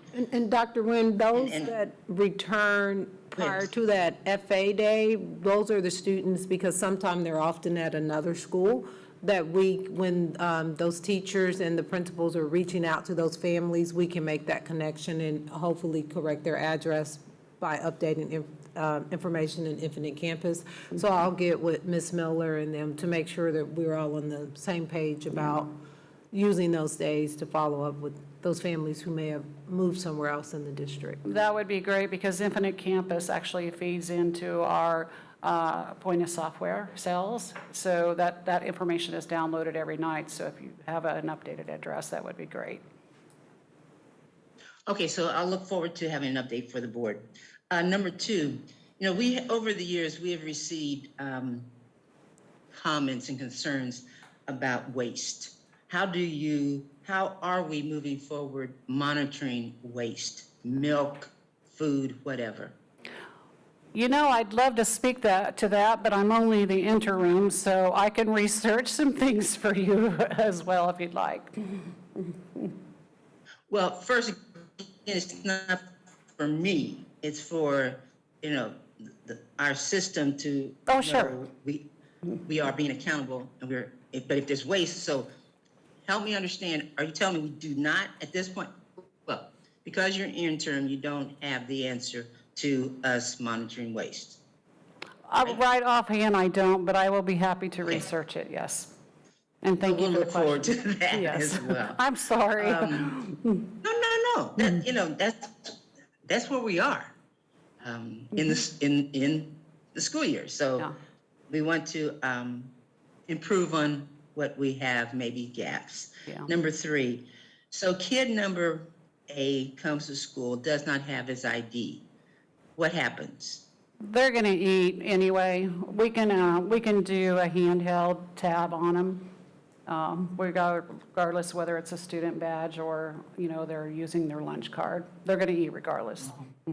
So then if they've lost it, what system is that to replace IDs? We're working on those. Yep, it's a work in progress. Okay. Yeah, very good questions. I appreciate it. But if you don't have to do it, you can always think of where the gaps are. And then finally, I guess this is a question for Dr. Stubblefield. Do we have a policy about students ordering food from outside vendors, via DoorDash or Hub? There is not a board policy, but there are federal guidelines that you're not supposed to have those kind of meals during when federal lunches are served. Yeah. I think what has occurred or is occurring is that our kids are very creative and innovative, and as students are going back and forth from tech to other techs, they are leveraging their one another. So that's something like we can talk to our administrators about how and what that looks like and what is happening. But I do think during the time where schools across the nation were having challenges with food supply and just with some of the things on social media, our students probably are very creative, and every time we think of a way, they're going to figure out another way until they are liking the options in front of them, honestly. I mean, they're not hiding this. I think I visited Sumner, and excuse me, and at the door, the security guard, part of her job was to receive the packages of food delivered by DoorDash. And I'm thinking, that's not her job. No. But if we don't have a policy, then that's something that the board we're lacking. So thank you very much. Thank you. Thank you, Ms. Russell. I just had a couple of questions based off of some responses. The meal accountability program, which I think addresses some of the waste issues, is a part of, if it's my understanding, we're moving to the meal accountability to address waste, but also because for some of the meals that we're providing, if we're getting reimbursed for them, that they either have to go to the intended recipient versus being Yes. able to redistribute it elsewhere. Is that my understanding? It's partially that, yes. Okay. And the meal accountability will repair some of that, but they're very smart, you know. Even a child or a student that's riding a bus that has a pass will stick it out the window, they'll grab it, and they're on. Okay. You know, so they can get very creative. And I think I love where your mind went, because as Dr. Nguyen was talking about badges, I then began to think we're starting to put a lot of badges on our kids, and how do we make sure that whatever systems we're using, because now we have badges for them to ride the bus so that they can be tracked. Now we have badges for food. They're listening. How do we ensure that it's just one badge? that I'm these so kids happy are to give you having? this answer. It's on the same badge. Okay. Yes. Thank you. You're welcome. I appreciate that. Thank you. Any other questions from board members? I just have one question on slide 6. You give the breakdown by grade level. K through 5, 6 through 8, 9 through 12 on what they should be receiving per day. I'm sorry, I don't think I understand your question. Well, Oh, this is an average per week. okay. Like K through 5 has 8 to 9 portions of grain a week. But we have one school that has 8th grade and high school. And they are, oh, that's a good question. That is a trick question. How does that work out? I don't know. Because it would I'm not seem- sure. Yeah, that's just, They probably get the bigger portion, honestly. it's just a question that just popped up when I saw that Okay, slide. good So question, thank you. when you find out, you could just, Keep me in my lane, I appreciate it. Thank you. Thank you. If there, I do have just a couple of questions, or maybe it's a comment around, as this process is being built, consistency amongst schools. We've seen too many times where one school has one policy on how they do things and how some other school may do something different. So one of the things that comes to mind is like, how many times can a student not have money on their account? And is that a consistent process throughout all of the different schools in the district? It's just one of the things that comes to mind for me. Sure. And then the comments about waste, and I know several board members have mentioned those today, and it just kind of, we know that there's a lot of population that they're needing food at home, and so it looks bad when we are taking food, and I've received so many comments about the amount of waste that we have in comparison to how many students go home and they need a hot meal. So just like, what does that look like, and how can we clean up that process to remove what that looks like? Absolutely, I support that idea, yes. Okay. I know that there is some guideline that we have to dispose of a food, we can't, but Yeah. yeah, that's a very good thought. All right, any other comments, questions? Thank you. Y'all have a good evening. If not, I entertain a motion to accept as an information item, a report regarding district nutritional service operations as submitted by Dr. Raftaran. And is that okay? Okay. So moved. second. All right. Any other questions, comments? All right, Ms. Smith? Yolanda Clark, Yolanda Clark, yes? Maxine Drew, Maxine Drew, yes. Janie Humphries, Janie, yes. Randy Lopez, Randy Lopez, yes. Wanda Brownlee Page, Wanda Brownlee Page, yes, and don't forget the teachers. Sometimes when I taught the portions we got, I don't think we should have had to pay for what we got. I'm just throwing that out. Don't forget the teachers. Well, I will tell you, there's no changes on meal prices. Oh, okay. No increase. Okay. Rachel Russell, Rachel Russell, yes. Dr. Nguyen. Dr. Nguyen, yes. Thank you. Thank you. Thank you again for being here tonight. All right, so next up is our new business, and it looks like it's coming from, Yeah, remember, board members, new business is the first time informational item only. I think this is a team of Samri, Devin, Brad Isner, and Tracy, but I think it's mainly Samri and Brad if you have questions regarding the time clock plus upgrade. They did attach a presentation just for your reference, and as they outlined in the presentation, right now we have 4 different time systems, and there are some definite challenges with this, and this will move us to one time system that will allow us to accurately track daily time, at leaves, and other components around our hourly employees who have to clock in and out. So if board members have questions, I would look to that team and that committee who researched it to make this recommendation. okay, any questions? Yeah. Can you give examples of, and I didn't send this early, so I apologize. If you don't have it now, if I could get it later, other school districts that are utilizing these systems? Looks like they're coming to the podium. They may know others that are. Good evening. We did ask, and Brad, I think, can answer that question. Yeah, we did not get a response that showed us the other districts specifically that are using it. However, this is the preferred vendor for our main payroll and HR system that's called Business Plus. It's really the only one recommended that works very well.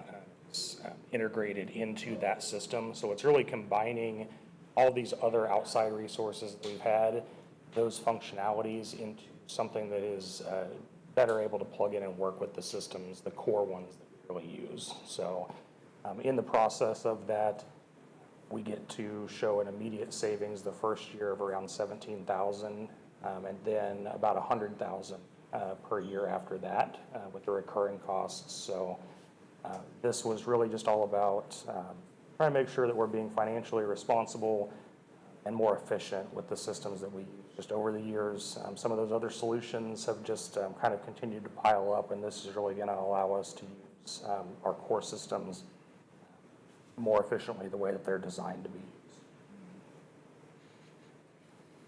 Thank you. Any other comments, questions from board members?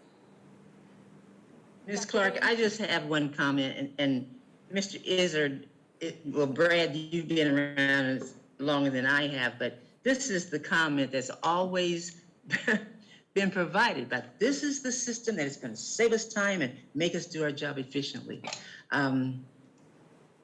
So what guarantee is it that this is the system? Well, the best answer I can give to that is that we're taking 7 different separate systems and consolidating it down to 2. So it's significantly less complicated, both for staff and it being the one that is the preferred vendor with all of the integrations kind of off the shelf, ready to work with our main ERP system. It's what our Power School company that owns the Business Plus system, it's what they've been recommending for years. So we're really getting kind of on board with what they're recommending, and I just believe it's going to be the best solution for us, less complicated for staff to use and for the payroll and HR teams to manage. So let me back it up. I heard you correctly. They have been recommending this system for years, and we have not responded. Help me understand that comment. We've used our own homegrown system called CIS for hourly employees to clock in and out for several years. It was programmed by our very own Rashid Hoda, so I think you may remember Rashid and I brought to you probably this time last year a proposal that we were going to start looking for other solutions for timekeeping software because he would no longer be able to support that program forever while he's now the director of TIS. So that kind of started the process of looking at those other options. Changing to a new software for timekeeping isn't always an easy process, and especially when we had one that was designed from the ground up to work for us. That was the better solution at that time to stay on that. But as we now need to find a long-term solution, we began looking for those outside softwares that were available. So this was the top recommended one for us at that point. Okay, and I accept that and I respect that. So that would have been 1 year ago. So help me understand, how many years Business Solutions or whoever you said it was recommended change, but we were married to our homegrown system? How many years? I apologize if I misspoke by saying that they were recommending to us. I meant to say that that became their recommended solution, meaning their preferred vendor, and that was about 3 years ago. 3 years. So it became listed, if anyone asked them for a solution, that became the one that they would recommend.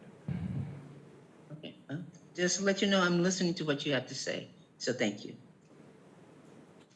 My question is, have we confirmed for these systems that we're currently using that there will be no ending cost, or that we will not have any liabilities when we end those contracts or those systems? No, these programs are all on year-to-year renewals, so we would just not continue them past their current end date. And Wayne can probably speak better to the contract stipulations in there, but we usually have cancellation clauses within at least 30 days notice that we can end any contract. So by the time this is approved, this recommended program, are we at the end of our contracts with these systems, or have we already renewed and we're paying double? The beginning and end date may be different for each one of them if it was a yearly type subscription. So I'd have to get those dates on each individual one. 2 of these were from my department, the 2 add-ons for Alaview. And I know those we already have ended. They were coming up for renewal last month and we chose not to renew them. For the HR systems, we would have to probably do some research for you and let you know. And Rachel, we'll have to phase it in. So we're going to start with like our nutritional service and transportation department, because we won't just be able to, it's so many different systems, we won't be able to switch everyone at the same time. So that's why. So then we don't really have a savings in the first year or two. Yeah, because it's we'll still be. it's the 17th. That's why it's so small in the first year and it jumps up, because we'll start phasing it out this year, and by the time we roll around next year, that's why it jumps from 17,000 to the 100,000 after the. But the savings is for the 2 systems and interchangeably. So the savings we actually won't see until 2023, and then we'll see the 100,000 savings in 2024. If that's, because if we're phasing out, we're still spending money on the current systems even when we're transitioning. Correct. There would be some cost, either month to month. For the support for CIS, for example, is a monthly bill. It's not a 1-year upfront cost. So that would end whenever we're ready to go live. So correct, you would, if we have a target go live date for this Time Clock Plus for as staff return January 2nd, then we would have about 6 months there of the school year where there would be some overlap. Yeah, and then like with Exact Time, when we swap over transportation, who's on Exact Time, it ends. Like, once that contract it ends, it's not a phasing, so it's all of those timings. So at the end of whatever the launch date is over that, that's what it looks like. But it's not like next week we'll be on Time Clock Plus. It'll be rolled out by departments in divisions. But we'll start with transportation and nutritional services because those employees are used to a system that is more aligned to what we're moving to, and then the ones who will be completely different, we'll have to take some time and phase them in by employee groups. And this item comes out of the HR budget? It's partially out of the HR budget, partially out of the TIS budget, and then transportation pays for their own portion. So we'll kind of prorate what that department contributes to it based on employee count. And that's due to all of them have, several departments having different things, but now it'll be one thing and consolidated in that manner. I don't want to. And with these systems, everybody will have to check in and check out, right? Hourly employees, they should be doing that now. Because there've been a few complaints about that. Yeah, well, that's part of the reason we need to switch. Okay. Yeah. Everybody should be clocking in and clocking out now, but depending on what system you're in, there are some inconsistency. With this one, everyone will have to do it, yes.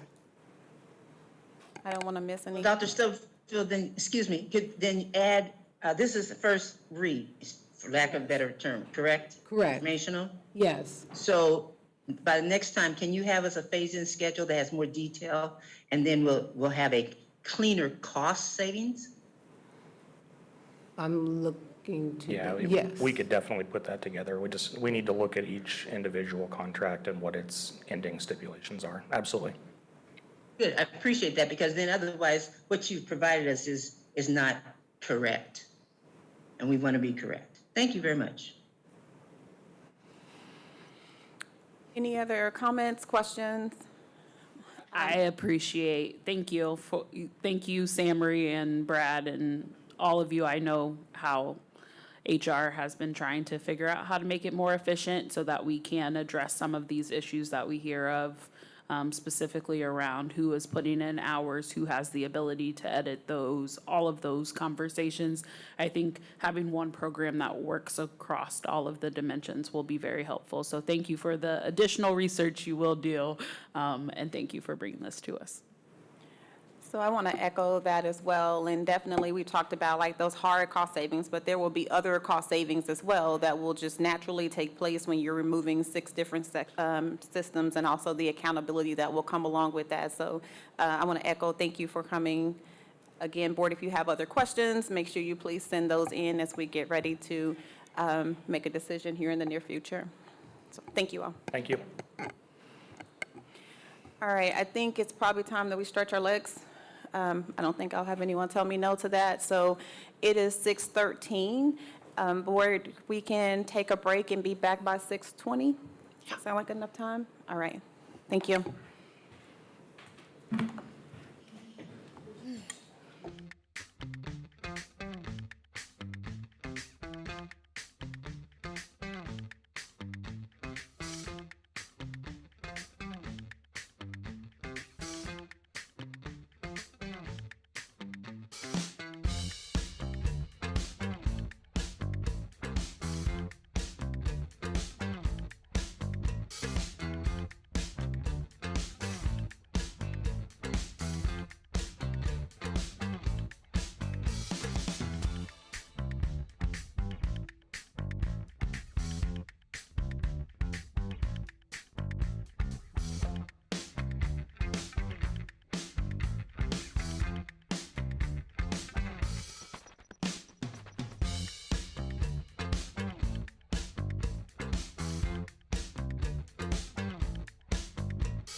All right, I'm going to call this meeting back to order. Thanks everyone for making it back in a timely manner. So where we left off is we will pick up with our board updates and approvals. Miss Clark, Yes. this is Randy. Sorry to interrupt. I may have to jump off for, I'm attending a conference for work, so I may have to jump off. But if it's okay, could I just make a quick comment, if it's okay with you and Dr. Stubblefield and the rest of the board? Sure. Okay, thank you. Thanks for giving me a quick minute. So again, hello board. Thanks thank you, Yolanda, for continuing to facilitate the meeting in my absence. Appreciate you. And so just really quickly, in case I have to jump off, I wanted to just take a moment to say thank you to our staff for the amazing work, for your commitment, for your passion and dedication, and your love for our district, for our students, and for our families. Really, it's been one of my greatest joys to be able to work alongside you in the brief time that I've been on the board, and to watch you serve our community and give all of your love to our students. I know we had a thank you celebration for several of our staff this past week that are leaving us after June 30th. And unfortunately, I could not attend, but please know how grateful I am for each of you. And I was truly sad that I couldn't attend and be there for you. I do just want to say that we're really sad to see you leave. But I'm excited, we're excited, and we're very proud of you and your next adventure. And we truly wish you the very best. And I know I speak for, I try not to speak for the board, but I'm sure the full board would agree that we truly wish you the very best in your next journey. And we know that you are going to do some great things wherever you go. So, but just know that you are always, you are and you always will be part of our KCKPS family. I do just, again, just want to say a special thank you to Dr. Alicia Miguel, who served as our interim superintendent during one of the most challenging years in our district. It was truly an honor to serve alongside you during that time. And being our first Latina superintendent in the history of the district, I just want to say thank you for all that you gave to our students and families. And I'm sad that I can't be there in person to thank all of you, for those of you that will be leaving us. But please know how grateful I am to Ms. Garcia-Stewart, to Mr. Linkus, Dr. Turan, Dr. Shaw, Dr. Pitch, Ms. Rodriguez, Ms. Piedmont, Dr. Knightbeck, Ms. Ashley, and to all of our staff who are leaving us that I didn't name, whether you've been here for 6 months, a year, or for 20 plus years, from the bottom of my heart, just know how thankful I am to you. And again, I'm sorry I couldn't be there in person to say it, but I appreciate all of you, and we're grateful for your service to us. So just wanted to say that in case I have to jump off. Again, thank you, Ms. Clark, for giving me a quick moment. Absolutely. Thank you, Mr. Lopez. Next, we will move into our board updates and approvals. Board, as a reminder, these are things that have been brought before us before. And so we are looking for a decision to be made today. So with that, I would entertain a motion to approve the purchase of student analytic lab subscription as submitted by Dr. Judith Campbell. So moved. Second. Board, any questions or comments? All right. If not, Ms. Smith, roll call, please. Yolanda Clark, Yolanda Clark, yes. Maxine Drew, Maxine Drew, yes. Janie Humphries, Janie, yes. Randy Lopez, Randy, yes. Wanda Brownlee Page, Wanda Brownlee Page, yes. Rachel Russell, Rachel Russell, yes. Dr. Nguyen. Dr. Nguyen, yes. Thank you. All right, so next up, we have a Greenbush Professional Learning Partnership. And so with that, Board, I would entertain a motion to approve the Greenbush Professional Learning Partnership as submitted by Lindsay Snyder. So moved. Second. Any comments, questions, Board? If not, Ms. Smith? Yolanda Clark, Yolanda Clark, yes. Maxine Drew, Maxine Drew, yes. Janie Humphries, Janie, yes. Randy Lopez, Randy, yes. Wanda Brownlee Page, Wanda Brownlee Page, yes. Rachel Russell, Rachel Russell, no. Dr. Nguyen. Dr. Nguyen, yes. Thank you. All right, thank you. Motion passes. Next, we have our board discussion, the 2022-2023 COVID masking guidelines. We spoke on this last time, and I think Dr. Stubblefield. Ms. Lewis may be headed up if she's not online, but I will start the conversation while she's coming. At the last board meeting, the board requested a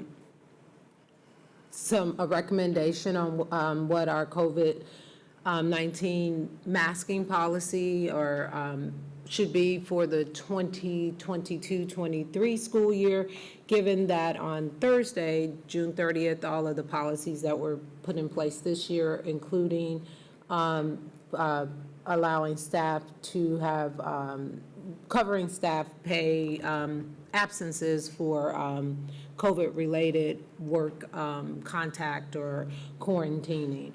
So with the information we shared last time, that because the health department is no longer contact tracing in the manner that we were contact tracing, it will be difficult for us to manage that.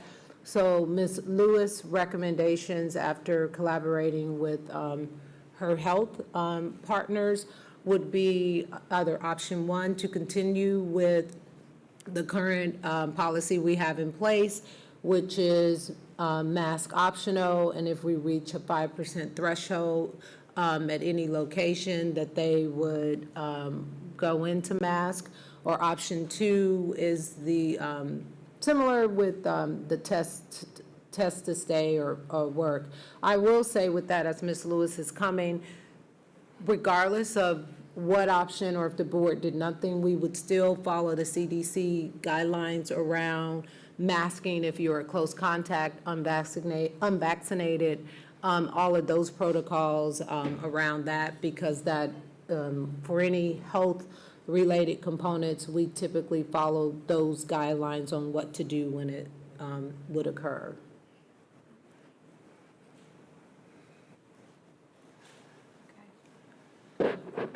I may have missed it, but I did request information regarding the cost around continuing to support our staff when there are absences that. Yeah, and I can resend it. We either put it in the Friday update or the last board list of questions, it was in there. I'll find it and make sure you get it tonight. But it was, last year, it was a couple of $1 million easily for certain categories, but I'll find it and get it back to you. And we also confirmed that it is a ESSER 3 allowable expense? It's allowable, but we don't currently have the staffing and we don't know what the infrastructure would look like because we're not contact tracing to determine if it's work related. And Greg shared in the last discussion that we really are not covered if the health department is not requiring quarantine. We're in this awkward dynamic of putting ourselves at certain legal risk. So, Ms. Lewis, I don't know When if you it had any. No, you're fine. I just didn't know if you had anything you were saying before we hop into too many questions. You may be answering some of those. We'll probably answer some of them, but you guys can continue your dialogue. Ms. Russell, go ahead. I did not mean to cut you Oh, off. I'm sorry. I was processing my question, and there's a legal issue if we decide to pay people when they're potentially exposed in a building where we're no longer requiring masks? The quarantine No, component. the quarantine component is what Dr. Stubblefield's talking about. Okay. We have our ability to do contact tracing, the real definition of contact tracing, and our ability to enforce or impose quarantines is really dependent upon the health department directing that. We don't have the independent authority to do those two things. We can do what we talked about a couple meetings ago, where we can say, hey, we had an outbreak at this school, or sort of give general information along those lines.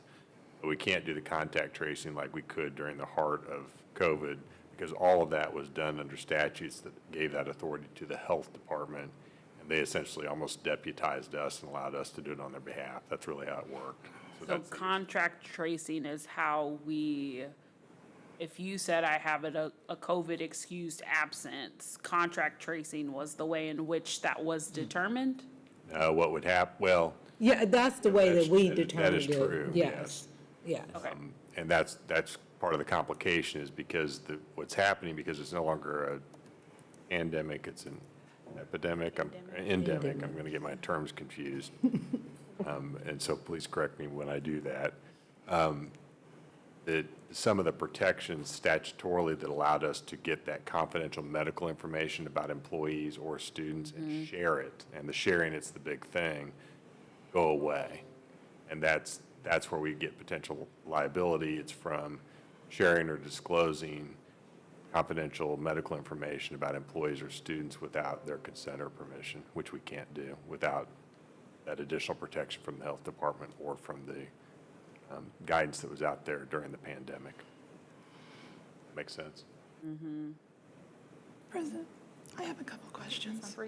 A lot of the news media has come out saying that we're not in a pandemic anymore, we're it's considered endemic.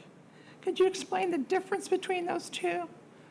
So they are, well, good afternoon, everybody. Hello. First, so they are basing that on national numbers. So nationally, as a nation, we are no longer in a pandemic because our levels have dropped. However, you can have pandemic clusters based on the population in the area. So that is why they are really looking at localized areas. You can be out of a pandemic as a nation and into an endemic as a nation, but still have hot spots in certain areas and be a pandemic in that hot spot, if that makes sense. Okay, then my second question is, every year we usually have flu outbreaks. Is that considered an endemic? How's that treated? Because sometimes we have school districts and school buildings shut down from an outbreak of the flu. Two different processes, two different disease processes. The data shows different for both disease processes. As we all know, when we get a vaccine, it's the previous year's strand of the flu. The problem with COVID is the replication process is 3 times to 4 times faster than the flu strand. So that's where you get those differences. It is considered a communicable disease just like flu. However, the rate of mortality has been worse in COVID-19. Okay. So have we ever required masking or something like that when we've had a flu outbreak in one building? I can't remember that ever coming up. I know the last 2 years you guys weren't in buildings, so it would be definitely pre-me, and we would have to look that up. I know when speaking with Doug before, if there were outbreaks, you would clean certain classrooms, make sure those students had to stay home, but it was pre-me, so I don't really want to speak on it, because the last 2 years prior, you guys were home. Right. So we're thinking 17, 18 maybe, that school year, that we could look back at that data and see how you handled it. So if we're not doing the extensive contact tracing that we were doing, we cannot really say that someone contacted COVID-19 at work when they could have contacted it outside of work. And if we're not doing that contact tracing, how do we assign responsibility for having picked it up, if you want to call it that? So it's process of elimination. We're not doing contact tracing, we're doing something called contact investigating, what the health department is doing. If you have a building where you go 1 week and only 5 absences and you triple that, quadruple that to 70 and 60, you know something is going on. So it's process of elimination, figuring out where those classrooms are. What we have started doing is sending, with communications, a blanket statement saying, hey, there has been an increase in illness, and as we're testing, those COVID positive tests are coming back positive, and the flu and strep and everything else is coming back negative, so you kind of have to lean towards COVID-19.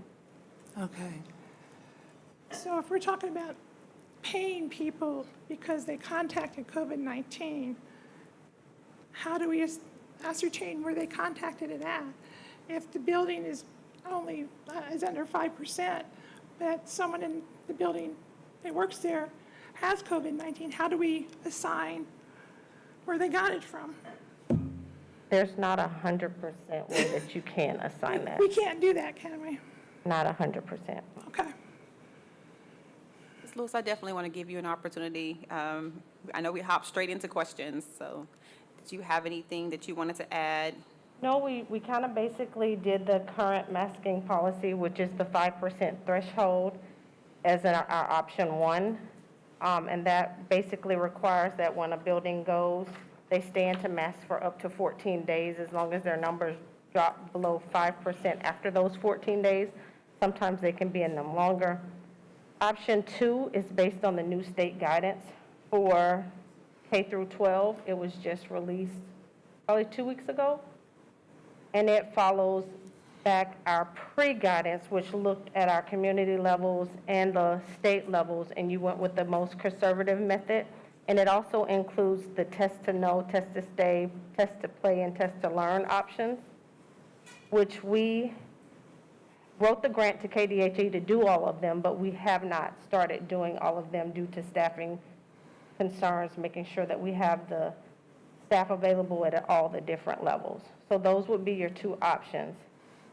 I added in there that would regularly monitor, just like we do for any communicable disease. I've had a conversation with Dr. Stubblefield, just like the flu, just like strep.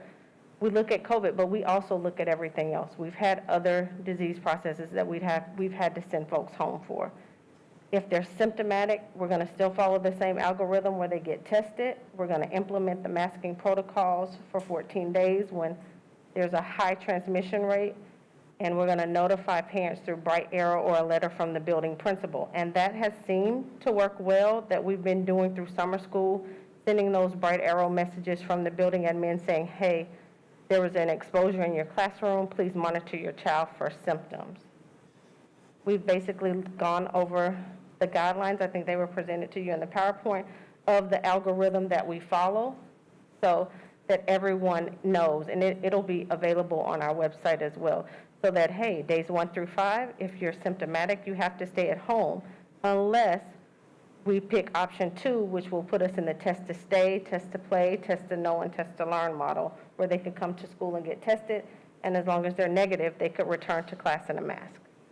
So, Ms. Lewis, I just want to clarify because someone asked me, we can use that test to stay, play with option 1 as well. Like KDHD just recommended with their recommendation, but you can use that with option 1 in the threshold as well?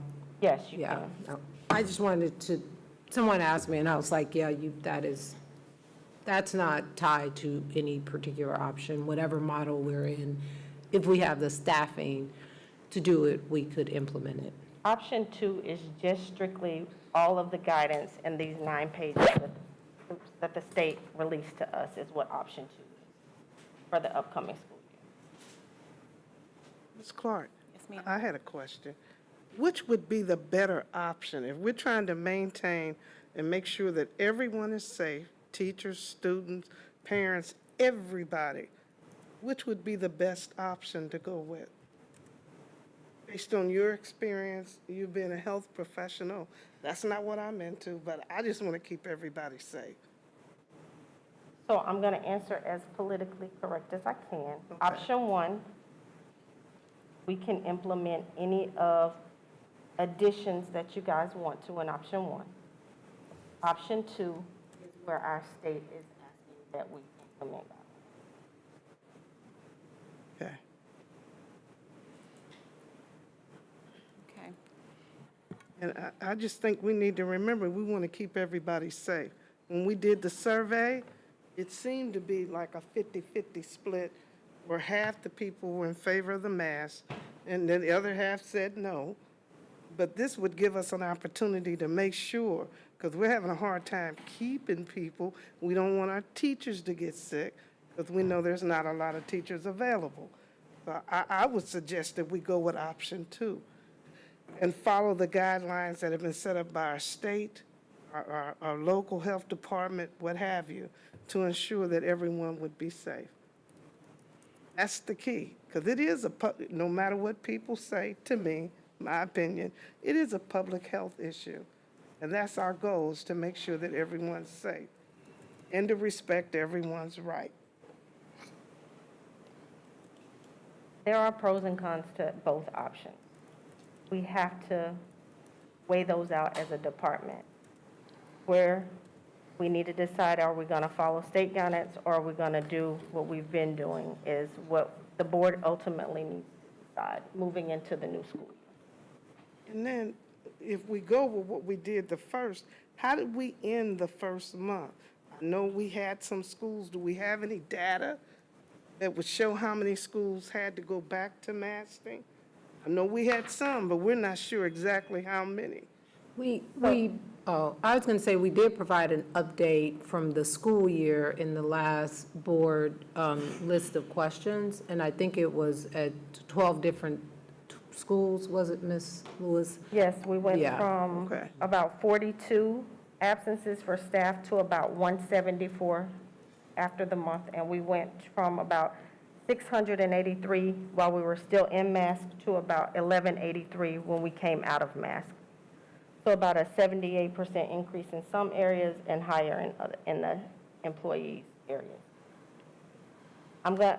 Parents have clearly demonstrated an interest to me in knowing if their child is exposed. I think the communications department and myself have come up with a very good way to quickly notify them if there's exposure at their school. That is something that we had to work the kinks out, being totally transparent, but we've kind of got that system down pat. But yes, there was an increase in COVID positives once we went to mask. So, Ms. Lewis, if you don't mind me asking a question, I'm sure you've done some comparison to other districts and kind of like what their policy is looking like. I have not.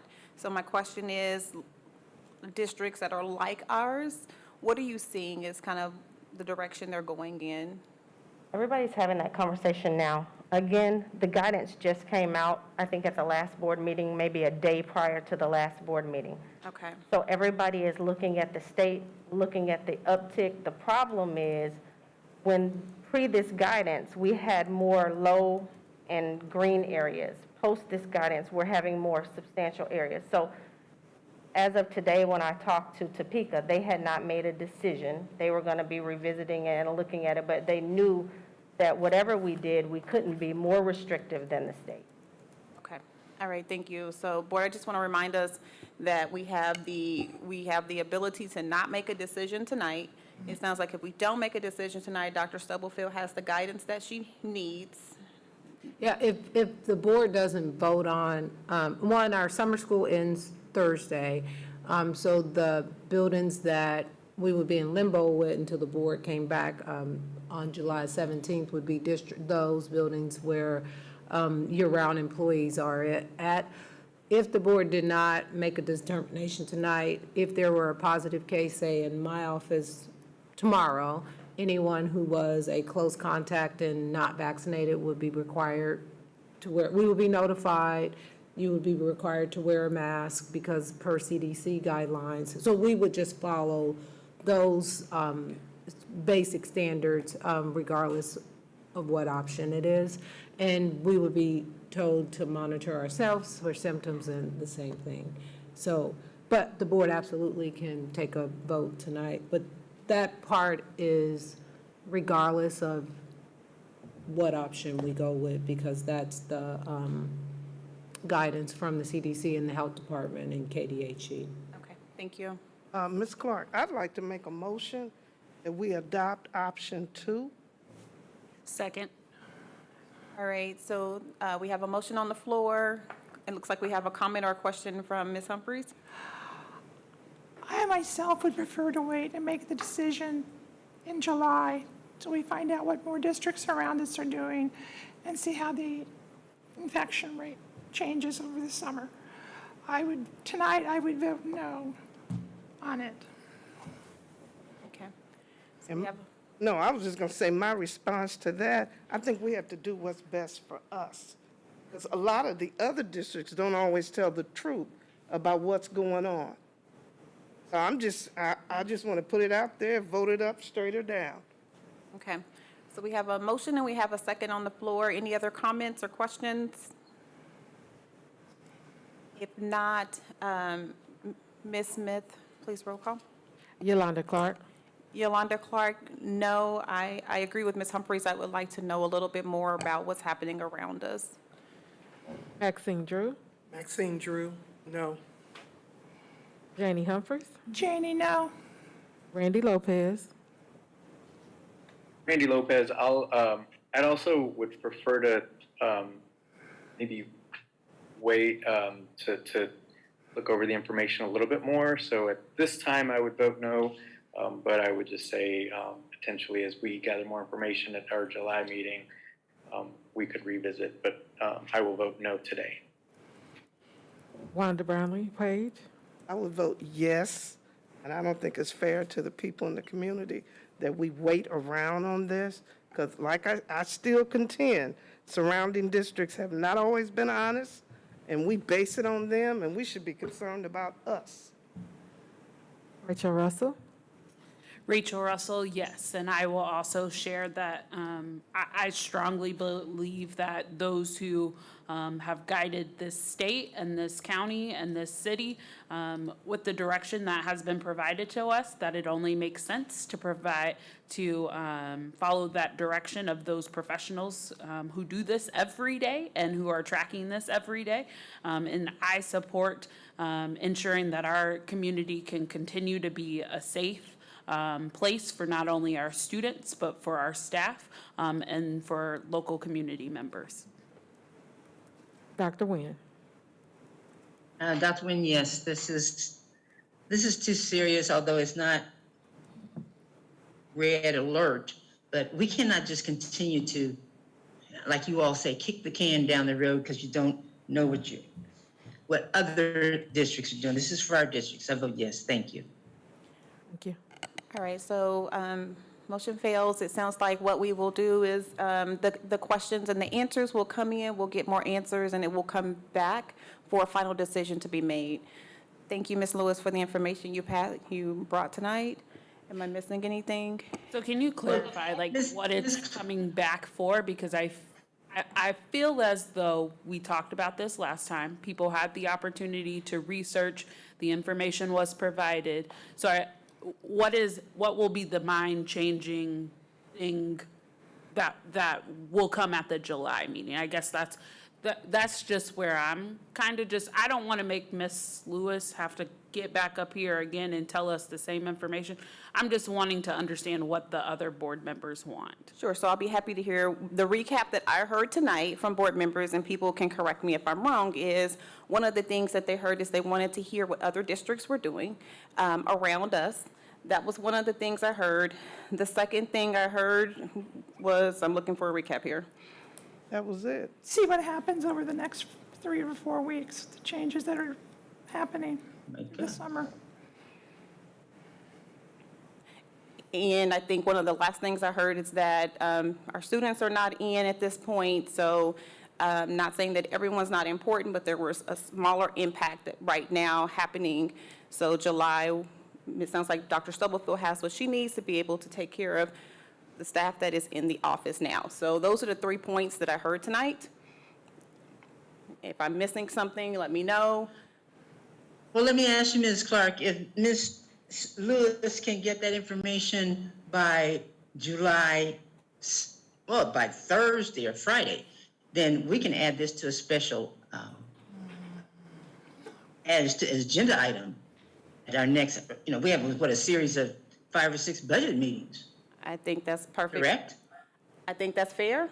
Yeah, and I will say she will not have it by Thursday because most boards met yesterday and when I've done some inquiry too, most of them are not, they're taking this up either in a later special meeting in July or at their first July meeting. So I just don't want to put out any false sense of hope that we would have any different information on Thursday, but definitely possibly by our first special meeting in July.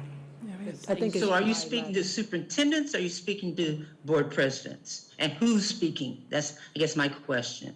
So if you already, I guess my answer is that if you already knew this question is not going to come up to the end of July. No, I'm saying based off of my inquiry around what are you doing regarding COVID-19? I can't speak to every district. I can speak to my home district and other districts where I know I've asked, and several of them are either not having the conversation, and the ones that are, it's a future agenda item. I did not reach out to Topeka, Ms. Lewis did, but there are several other districts. I'm referring to 2 districts, and she's referring to maybe 1 or 2 districts that she reached out to. Some boards are not engaging, as you all are aware. They're not engaging in the conversation. They're continuing, and I'm not saying that's what we should be doing. I'm saying that's the reality, but we will not have any different information on Thursday than we do tonight, because there are no board meetings like tomorrow where boards would be engaging in the conversation. That was my point to that, I Ms. appreciate the Dr. Nguyen. recap and the additional information. I just want to be clear of what the expectations are when this comes back up, or what even the purpose of it coming back up. I wanted to be clear that I heard that. So I think one thing that needs So I to be guess clarified is, follow up. Are we going to make a decision at the board meeting in July, or are we going to continue to do that? so Dr. Nguyen, I think one thing. I guess that's my question. One thing that needs to be clarified, and it sounds like we will make a decision, but from what I took from those 3 points, board members need at least 1, 2, whatever that personal preference is. They need those things to feel comfortable in the decision that they're making and how they're voting for these things, especially as they carry over into the next school year. That is, I want to be clear that, especially I can speak for my vote, it did not stand for, I'm waiting to see what the other school district is, and that's specifically the way I'm going to make my decision. So I want to be very clear with that, because I think that was called out tonight, and I don't want there to be a misconception on that. So you're saying that's not the determining factor? We had 3 points. That's what I thought I heard you say. We had 3 points tonight. We had people that wanted to know about other districts. We had some that wanted other data, and then I missed the last point. I'm looking down. Staff versus student impact, 3 to 4 weeks without students, and so looking at what the COVID numbers are. That's it. And then districts around us. That's what I heard. So those were the 3 things that came up tonight out of 7 board members. So we should expect to have answers to those questions in our July meeting. Is that correct? What I heard from Dr. Stubblefield is she will answer them, and her staff will answer them to the best of their ability, and from there, the board will have to make a decision. Thank you. No problem. Anything else, Ms. Lewis? Anything else, board? Thank you so much. I want to just say to Ms. Lewis, thank you. And I would like to hope and pray that we get information from specialists. And I'm always intrigued how we keep trying to compare to other people. And I'm not saying there's not a comparison, but it's a big issue, and it affects this county a little different than the surrounding counties. All right, so with that, thank you, Ms. Lewis. Thank you for being here. Thank you for everything you've done and presented to the board tonight. So appreciate you. Thank you. No problem. Next on our agenda, we will move into executive session. So with that, I entertain a motion to recess to executive session for teacher negotiation pursuant to exception for employee negotiations under the Kansas Open Meetings Act for 10 minutes. This executive session will include Ms. Devon, and starting at 6:57. So moved. Second. Ms. Smith, roll call, please.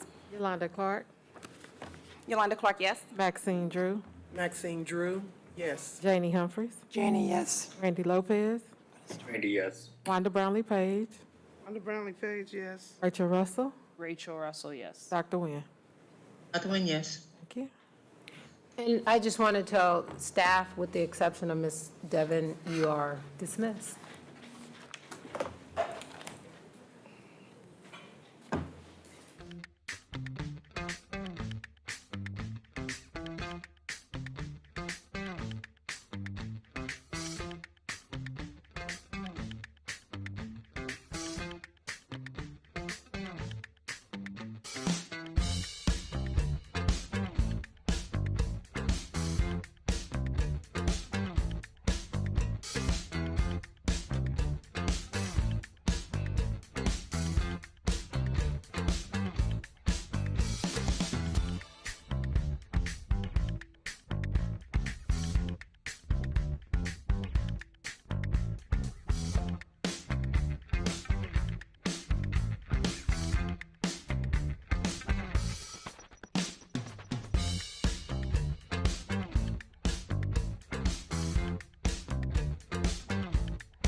Motion to come back into session.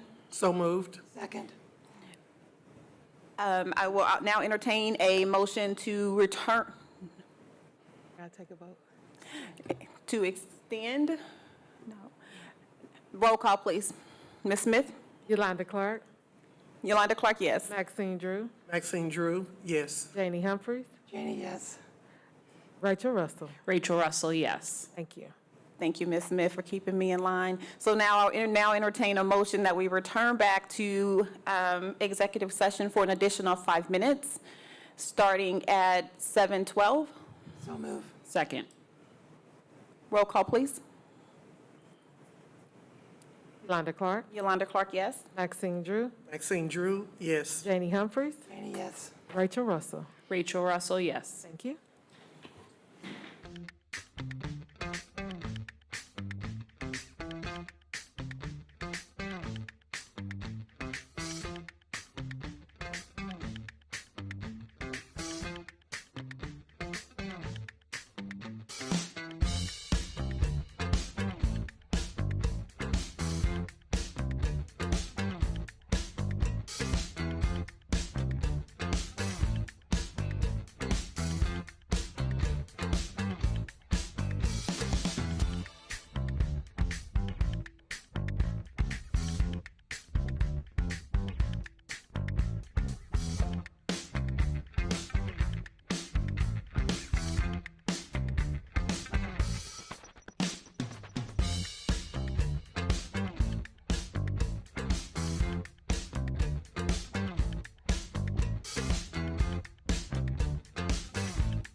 Motion to return back into open session? So move. Second. All right, Ms. Smith? Yolanda Clark, Yolanda Clark, yes? Maxine Drew, Maxine Drew, yes. Janie Humphries, Janie, yes. Rachel Russell. Rachel Russell, yes. Thank you. Thank you.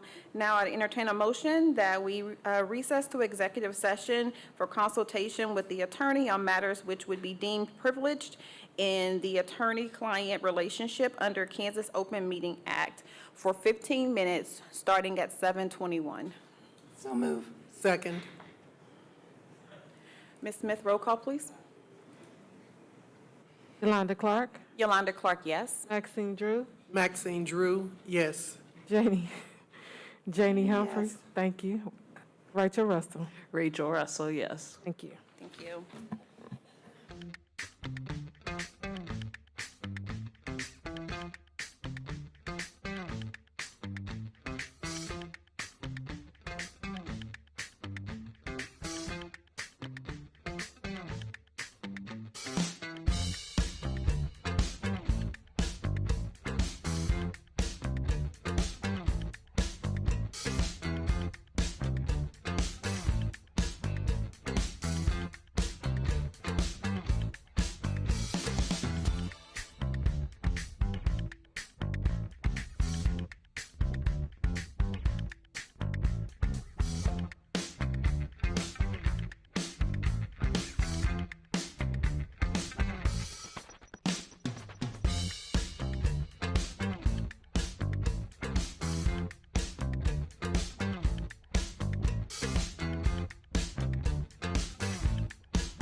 Entertain a motion to return back to open session.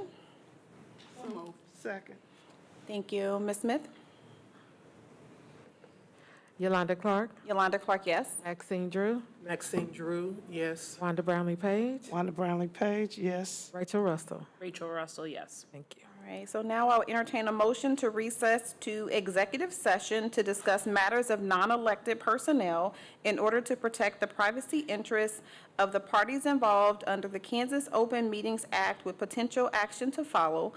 This session will include Dr. Stubblefield, Mr. Goheen, and Ms. Devon, starting at 7:38 for 15 minutes. So moved. Second. Ms. Smith? Yolanda Clark, Yolanda Clark, yes. Maxine Drew, Maxine Drew, yes. Wanda Brownlee Page, Wanda Brownlee Page, yes. Rachel Russell. Rachel Russell, yes. Thank you. Thank you.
Motion to return back into open session. So moved. Second. Thank you. Roll call, please. Yolanda Clark, Yolanda Clark, yes. Maxine Drew, Maxine Drew? Wanda Brownlee Yes. Page, Yes, Wanda Brownlee Page. Rachel Russell. Rachel Russell, yes. Thank All you. right, now I'll entertain a motion that we recess to executive session to discuss matters of non-elected personnel in order to protect the privacy interests of the parties involved under the Kansas Open Meetings Act with potential action to follow. This executive session would include Ms. Devon, Ms. Smith, and Mr. Goheen. Thank you. For 15 minutes, starting at 7:58. Second.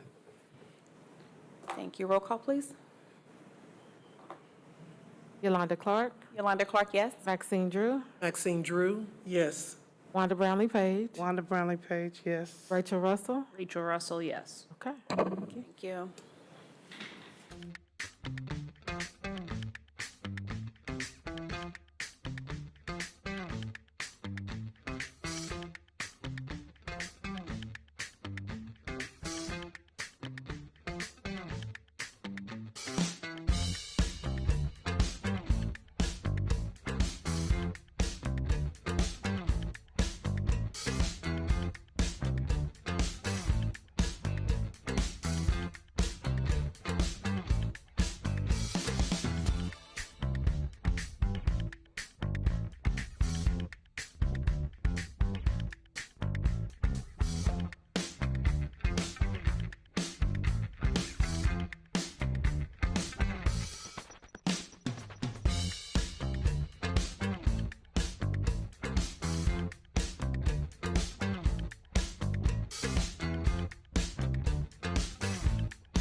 Motion to come back into open session. So moved.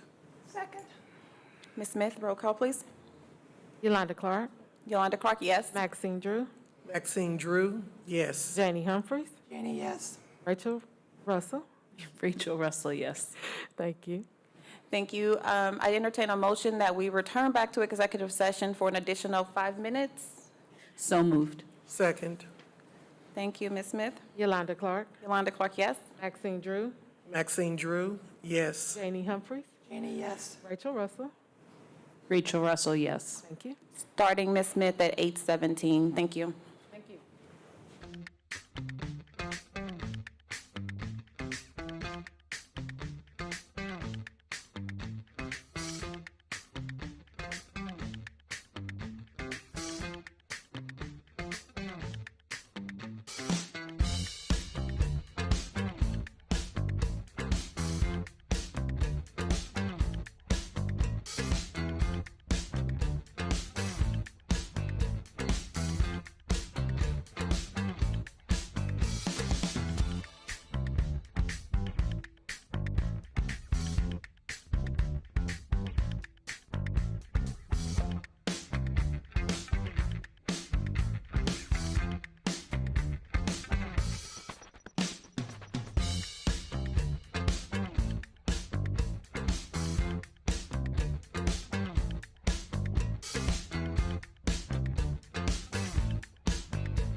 Okay, I'll entertain a motion to call us back into regular session. So moved.